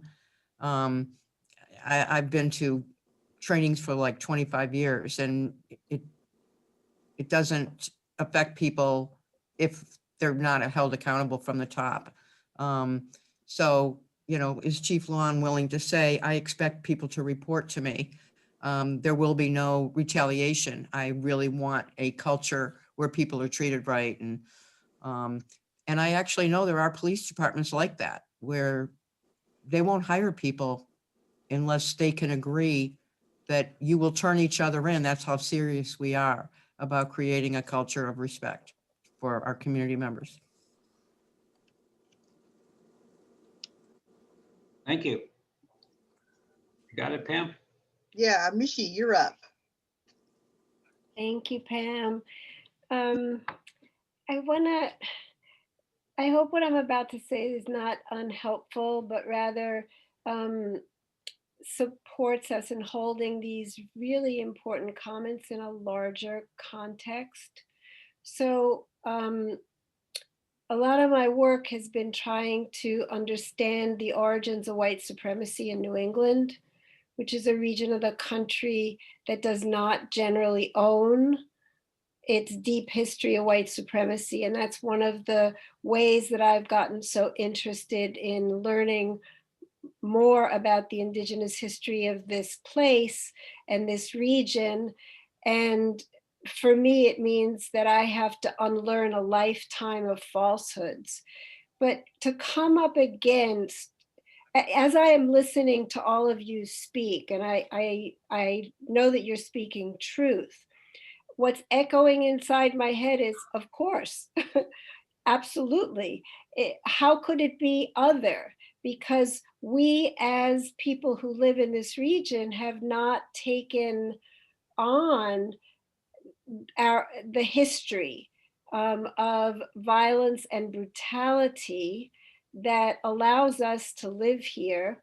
And unless and until we learn that history deeply, we're not going to be able to sort of sit with the discomfort of, I just saw Merle's comment about, you know, the chief's defensiveness is very much in line with white fragility. And I would say absolutely it is. And when, I mean, so much of my work right now in this moment is on the history of scalp proclamations. And for all we know, some of, whether it's the chief or others or even our ancestors, were involved in so much brutality. It was racial terrorism. And it's not taught in the schools. Nobody grasps it, but I deeply believe that hatred can be passed from one generation to the next. And these beliefs are deeply held. And we have to go at this from so many different directions. So I guess part of what I'm trying to say is it's going to be a long fight. And we just have to carry on because this has been 400 years in the making. Thank you. Thanks. Thank you, Mishi. Alice, do you want to go ahead? Yeah, me, yes. Thank you very much, Tony. Sure. I just wanted to say that because I was a teacher in Cambridge 40 years ago, 40 years ago, they gave me a sabbatical to go to the University of Lisbon. And I learned Portuguese language and culture. But I also learned a different point of view. And when Shivani said about people being white, I think also the fact is that some of the staff in Watertown, specifically Erin Moulton, who's the principal of the Hosmer School, she is as peppy and into things. I mean, I don't understand why I haven't heard about restorative justice instead of criminal justice. I think to put the police on top as they're the most important thing in changing things, I don't agree. I don't agree. I think the community, I agree with the people who are talking here about the community, but I know I've lived in Watertown since 1973.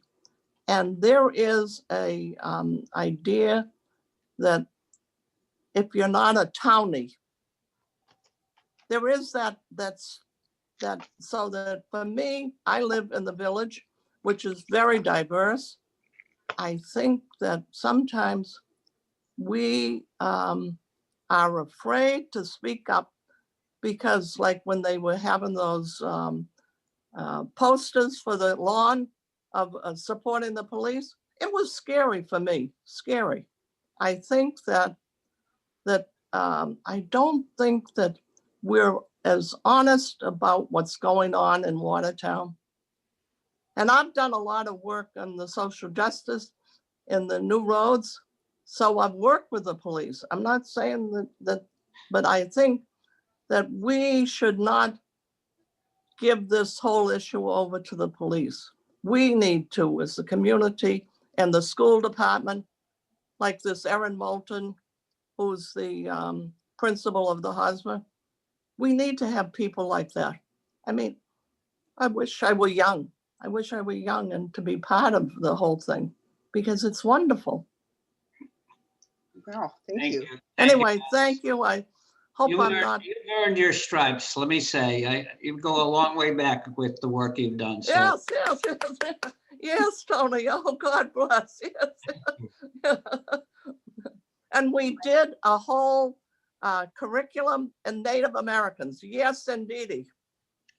Thank you. I'm talking about 30 years ago. Wow. Thank you, Tony. Hey, Alice. Thank you, Alice. Arun is next. Please go ahead. Hi. Well, I agree that we need to change the entire culture of the town, including the schools.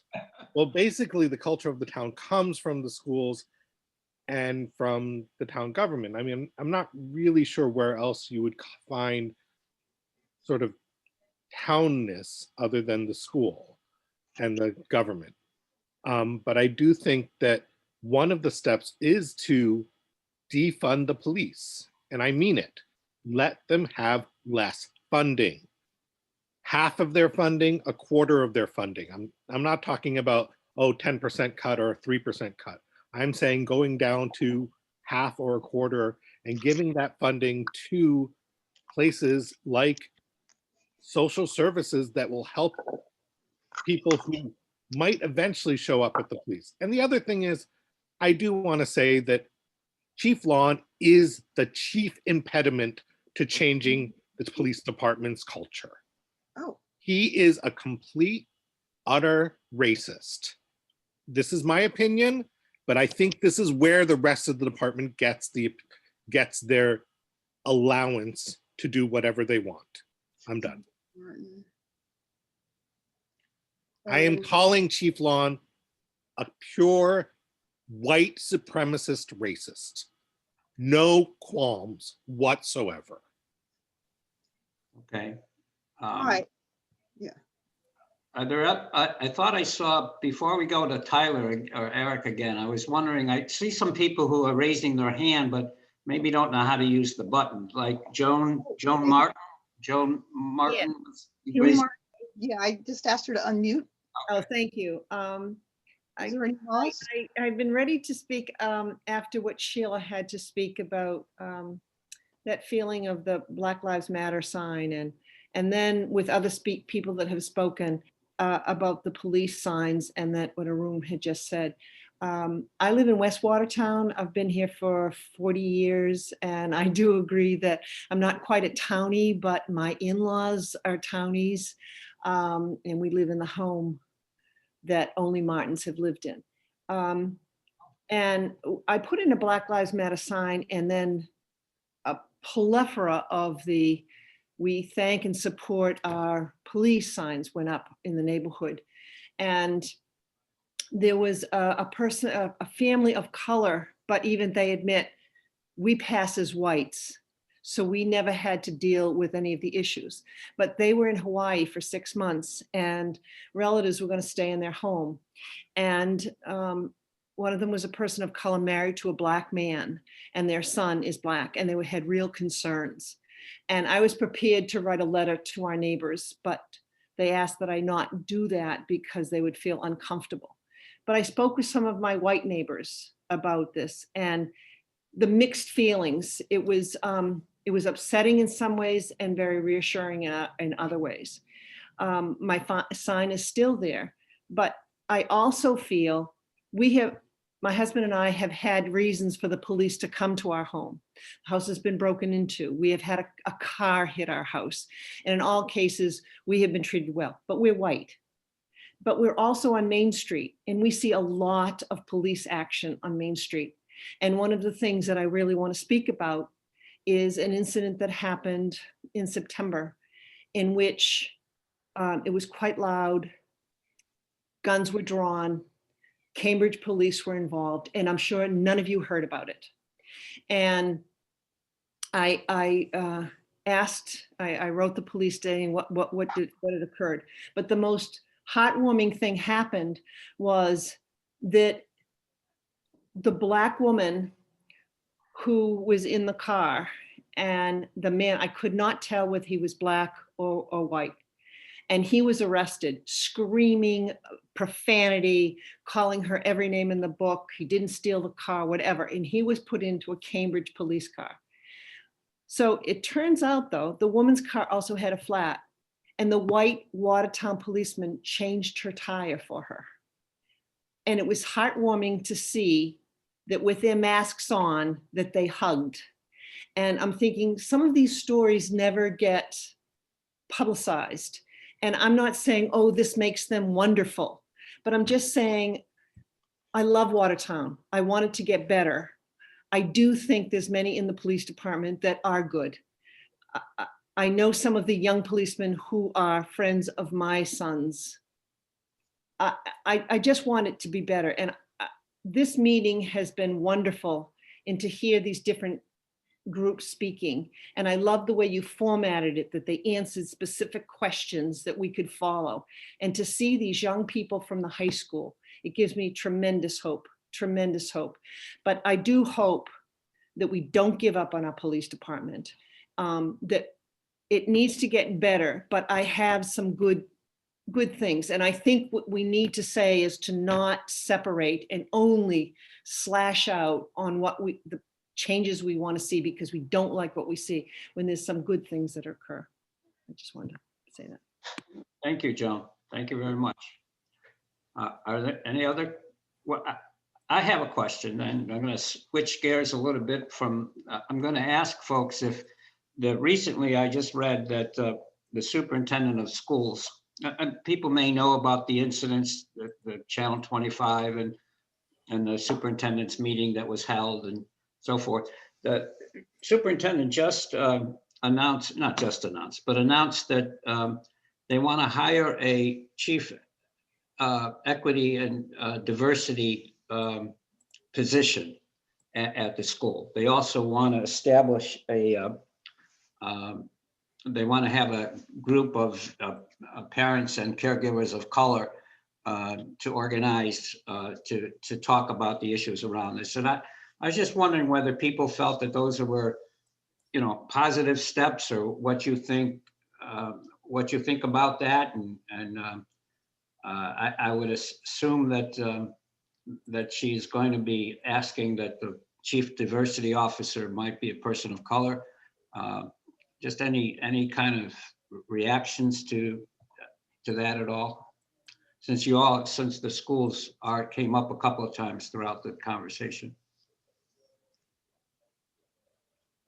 Connie, and then Connie first. Okay.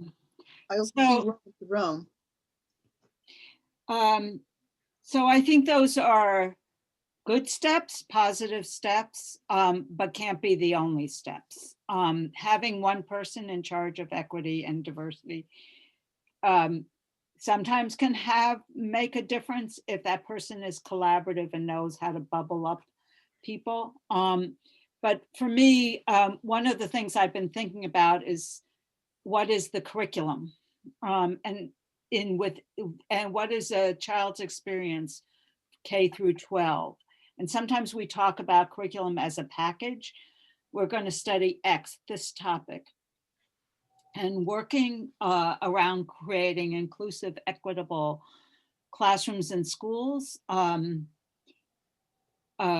me, is much more about attending to some of the things that came up earlier, So how do you disrupt injustice and how do you promote justice? And how kind of what are the status issues in the classroom? How do kids see themselves as mathematicians, writers? There's a lot that goes on in terms of teaching.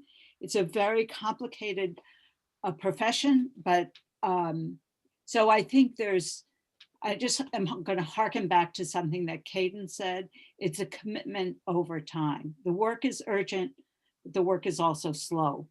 And how do we change all of our children's experience, white, children of color, whatever their gender identity, whatever it might be, so that they have an experience where they are their full selves in the classrooms. Okay, I see Roma Jerome also wants to say something. Yes. So I am a little, I think it is absolutely the right step to create this position and assign duties and so on. And I'm also worried what our expectations are going to be of this person. My kids are currently attending an independent school. We do have such a position, and we have been in this school for 7+ years at this point. We have experienced issues where the person who was running the IE program ended up leaving because of the white parents coming over and telling how to do their job, right? Because typically we white people have all the expertise we think there needs to be how to fix racism in any given institution. Another piece is how much power will this position really have? Will this really be an administrator with the ability to make decisions? Or will this be yet another administration position that will be accountable to the white administrators that we see as a problem? And how much work will this person be expected to do? How that person's time and resources will be protected. So there's a lot really to watch for us as citizens of what happens with that position and how they are resourced. Great. Great. Jackie, go ahead. I was going to actually say a very similar thing to what Roman just said, that I think that oftentimes these initiatives are a way to not take responsibility for the lack of leadership and modeling the behavior that you're expecting from your staff and from your students. And the person has no power or isn't connected to the community so that they can be aware of what's being proposed and what's being ignored by administrators or, whatever. So it really, to me, it totally depends on where the accountability and power is, which is basically what Roma said. I mean, I don't give her credit for it just from what I've learned about her. I think it's just, it could easily be a way to, it's like, well, we went through the training or we have this academy, but we still don't take seriously any incidents of racism that are right in front of our faces. So great, hire this person, but then we still have a ton of work to do to make sure that that really actually means anything. Thank you. Thanks. Tyler or Eric? Yeah, that was me. I would agree there is a lot of work to be done. And so any step is good. There are other steps that are a bit more exciting to me, like the formation of a policy community board, I think it's called, that is going to be made up solely of parents of children in traditionally marginalized groups. And they're going to then provide advice to the town council. I mean, and that to me is What? Not school council. School committee. To the school committee. Sorry, Tony. I was like, why is he looking at me funny? Yeah. And then that to me is a really exciting step. And again, it's just one. So the kind of the level, the degree of work that I think that needs to be done is going to take a lot of those kinds of steps. No one thing is going to do it. So I'm really glad that we're stepping. You know, it's getting a little bit close to 9, and we can continue this, but I did want to just throw out one more question I have, which is since I quickly looked at the pledge that the police are going to be possibly asked to take, and then there's the pledge for the schools. I wonder if someone wanted to tell me what pledge am I supposed to take as a, what are you thinking about town councilors and the pledge that we're taking? Does anybody want to jump on that pledge? Are you talking about the town council pledge? Yes, yes. We actually have not gone to that quite yet because when we started out, there were going to be 3 pledges, but then it was so dense and so much work with just the police department and the school district. We have not yet gotten to that, but I believe, yeah, I don't know more than that. So I see Claire saying Connie can speak on that, so I'll pass it on to Connie. Thank you. So yes, thank you, Shivani. I think a lot of focus has been on the other 2 institutions in town, but we're actually having a meeting tomorrow with our whole group. And so Tony and Carolyn, I apologize. I was thinking of writing to you, but Will and I will co-facilitate a breakout room where we get ideas about what the town council pledge could be like in terms of listen, learn, grow, and act. And so that if you have ideas, which I've had some conversation, that would be wonderful. But I think having the town council involved is really important right now. It's always been important, but now is the moment. Okay. Do you know, I just want to mention this, people know that we did pass a proclamation at the last town council meeting. We really do have to do better on communication, and we've talked a lot about this in the Charter Review Commission, and it's actually a fairly a good statement. It's a proclamation that town council president Sedaris wrote with some little help from others, and it does put us out there as saying that we have a responsibility as a body, as an elected body, to do things to address this issue of racism in our community. So at least it's a beginning step, and I think that it's important that at least we started the process from our end. Tony, is that signed by the town manager? No, that's just from the council as a body. No, it's I don't think the administration has made a statement on this issue at all. Right. I mean, I don't want to say even, because the school committee back in July, right after the situation with the murder of George Floyd, came out with a statement. We didn't as a council. And the administration hasn't said anything as an administration, no. How do we ensure that happens? What do we have? Well, I do think that, there's the town council, the town manager's email is very simple. And if people wanted to ask him some very straightforward questions, what does the town administration say about the issue of racism in our community? What does it think about the proclamation that was written? M Driscoll, M, his first name's Michael, last name's Driscoll, DRISCOLL, at watertown-ma.gov. We're all, everybody in the town government uses the first initial of their name and their last name, and it's all at watertown-ma.gov. Those would be interesting questions for him to resolve.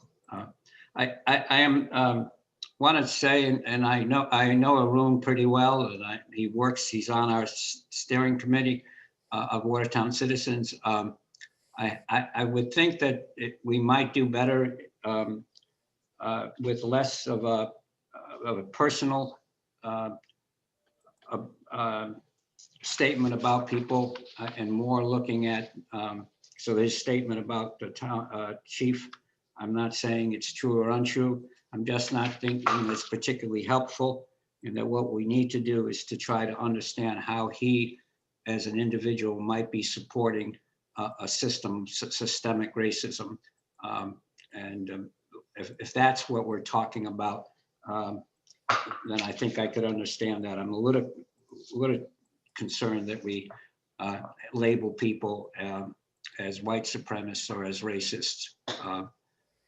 I'm not sure how one negotiates that, but I do think it's more helpful if we think about what one does to support a systemic system. My personal belief is that one of the reasons that the Watertown, you've said it all in different ways. I'll just put it out there clearly for me. They don't either believe or understand what systemic racism is. And that's one of the barriers to change in the Watertown police.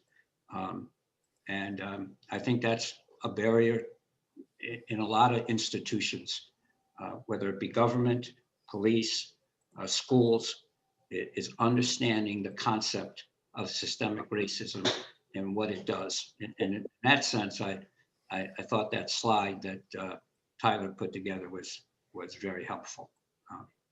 So it's 9 o'clock. I'm ready to stay, but I'm not ready to preach.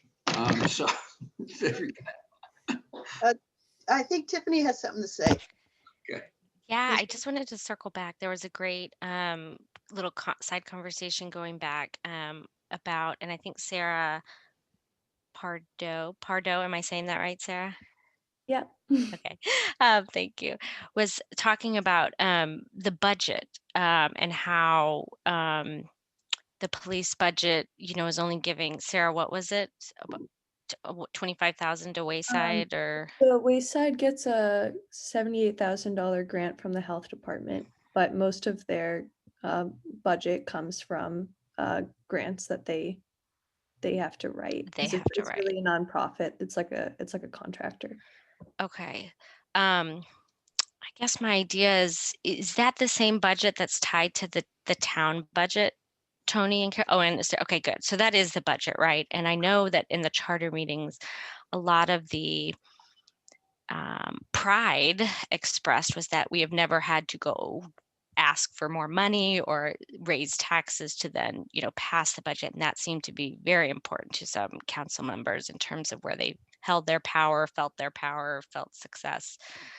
But I am wondering, would y'all agree as council members and any of, Sarah, in your experience, like, if there's a way to tie in that accountability that says, we're really looking to have this sort of percentage of the budget go to social services because we have this amount of tax revenue coming in, right? And so is that the accountability and that low hanging fruit that we could start pushing for in terms of the charter review, or am I off in how this would work? Caroline, are you still with us?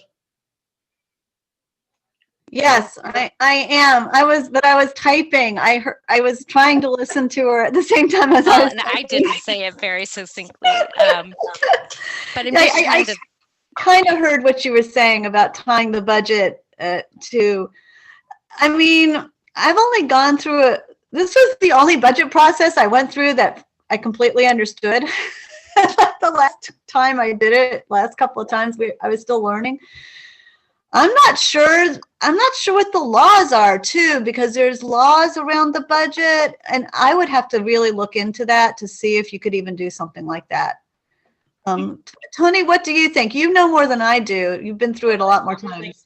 I do think we are constrained by state law in terms of what could happen with a budget, but that doesn't, I don't think we are constrained about how a budget is formed. That is, who can participate in the formation of the budget. Our charter says that it's the responsibility of the town manager.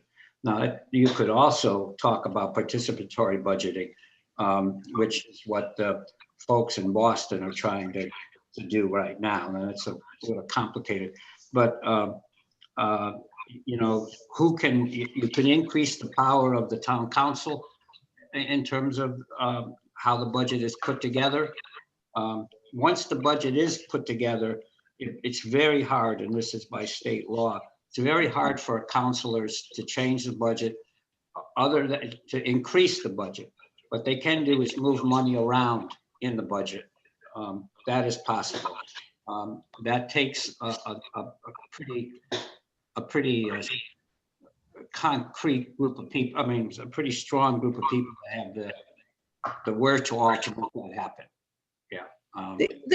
The other thing I just want to make clear too is there are some just reality constraints. You know, the school budget's going to be this much approximately because you do have to have schools for the kids. You know, there's just some practical realities too around what you're going to have to fund, and there are just going to be things you're going to have. We have to have a lot of the town administration. You know, it just, you know, we have to have the tax collectors. We have to have, you know, we have to have DPW, you know, so I'm just saying there's practical realities too around what the town does. Yeah, the largest budget items, schools, police, fire, public works are the largest budget items.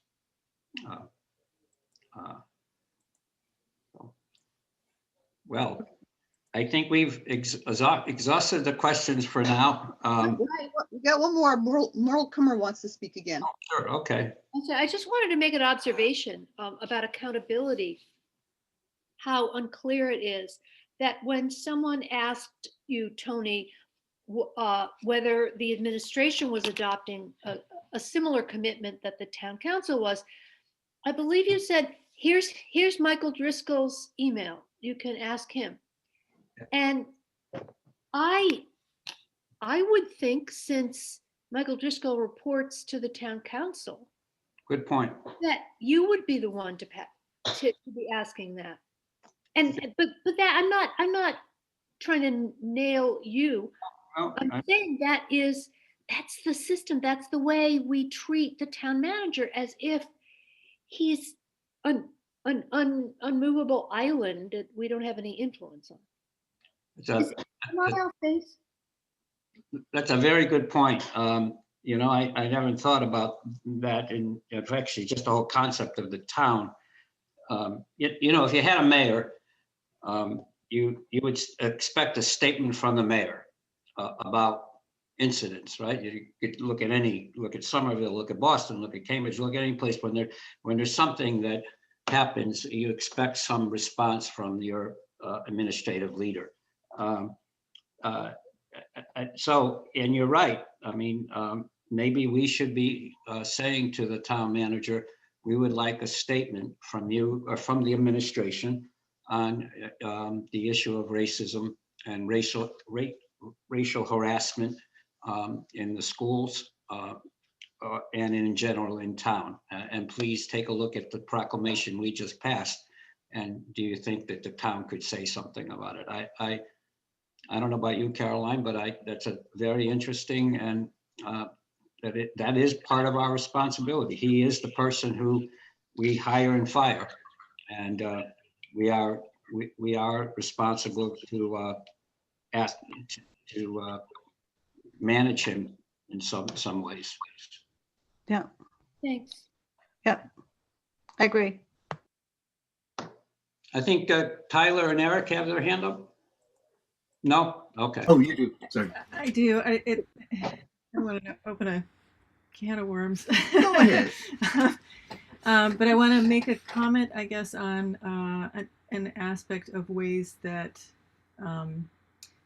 white people in particular can kind of act as gatekeepers, even not without meaning to, when we ask people of color to state their complaints in the language we prefer. I happen to personally agree with you about that it's usually more effective to state the goal of what you want as an outcome and look at things in systemic terms and state them that way, and to avoid personal attacks of any kind and name calling.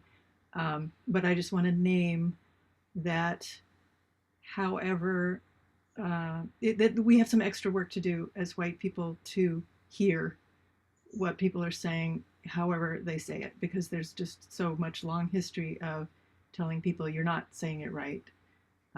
And you can wait until you can say it right, and then eventually we hear it, and then we never hear it the right way somehow.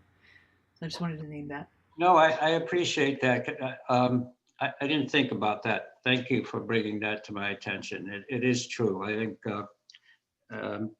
particularly people who get to the point of being elected officials, I think sometimes we forget that people have ways of saying things that come from their heart and from their experience, their lived experience. And so I appreciate you mentioning that. Thank you.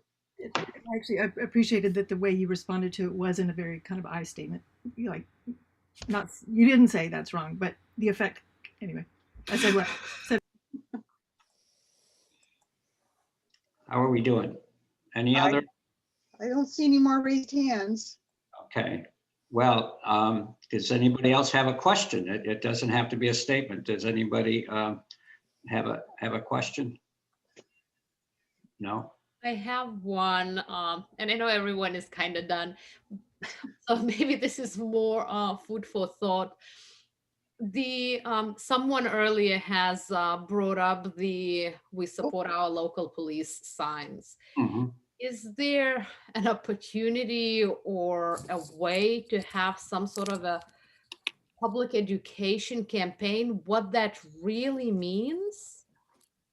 Do people really understand what the sign "We support our local police" that they're putting on their lawn?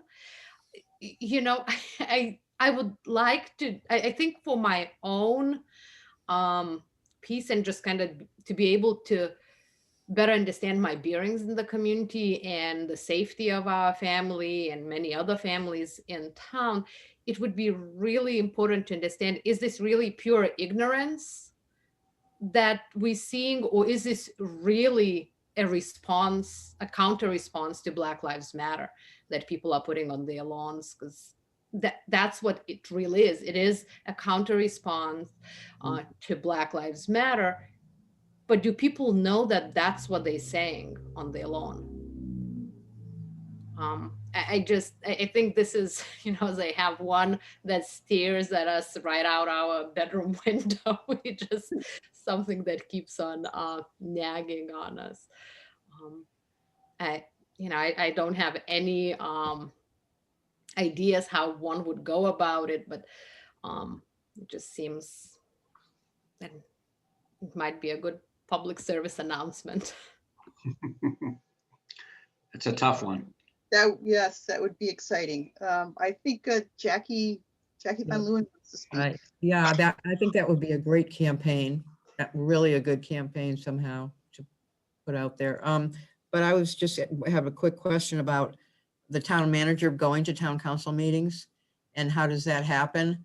And I think I saw in the chat that he doesn't go to town council meetings.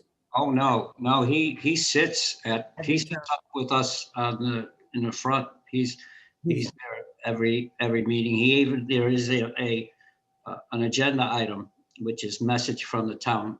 Okay. Town And manager. can we expect answers to direct questions if residents bring things up for the town manager to respond to? No, this is interesting. There's only two places where at a council meeting, there's what is called a public forum, and it begins at the beginning of the meeting and at the end of the meeting. And people can make any statement they want relative to the town. They have 2 minutes to speak, but the town council rules, which could be changed by the council. I don't know if they could be changed by the charter, but the town council rules are that we do not, the council nor the administration responds to questions. Now, this is interesting. You see, you get me talking. It's so frustrating. This is interesting because there's one, Caroline can speak to this. There's one charter that we were looking at recently that has 2 meetings a year, town council meetings, where residents can talk to councilors and councilors can respond. I always felt it was a little bit difficult. You have your 2 minutes, you get to talk, and supposedly you're supposed to get a response from either the town council, if it's directed at the council, or from the administration. You get that through an email. I don't know if sometimes they're not questions, sometimes they're statements. People are making a statement or standing in support of a piece of legislation. But it's interesting that maybe we should think about a charter thing that would require a biannual meeting of the council with citizens to answer questions directly. Well, they should also maybe make an announcement before each of these that if you want a response, you have to form your statement into a question. Yeah. People go there and they're hoping to get some resolution and they make some impassioned statement that's very heartfelt and, important, and nobody responds because it's not a question. Right. So you have to educate us of how do we raise things so that we can get a response. True. That's true. Yeah. I would always, there, as I say, sometimes people are speaking in favor of something that's going to be on the agenda. And sometimes people are just asking a question about something, and questions should get a response. I mean, just for the credibility of the council, credibility of the town manager. Thank you. I think there are no more questions. All right, well, let me, on behalf of Watertown Citizens for Peace, Justice, and the Environment, let me first start by thanking our presenters, our folks at the Watertown Citizens for Black Lives, our friends at Pigs Quasit Initiative, Uplift Watertown, and then the Kingian Response Team, and specifically the Kingian Club, and for presenting. I know you people put some real time and energy. You can tell by the slides and by the responses and the statements that you took the questions we posed seriously, and we really appreciate that. I think it helped lead to a very robust discussion. Thank you to Pam, who managed all of you and managed the raising of hands. And I just want to appreciate everybody and thank you for attending, and hope you will attend more of our meetings. And again, we meet on a monthly basis. You have a lot of places you can go to work right now. I mean, you heard it all. So go on. And as people were saying, we're in this. It's an important thing. I think it was Connie Henry who said it. It's urgent, and yet it's in for the long haul. So thank you all. Have a nice evening. Thank you. Thank you. Thank you. Bye.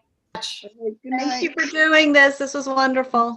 Great. Thank you. Bye-bye. Good night. Night.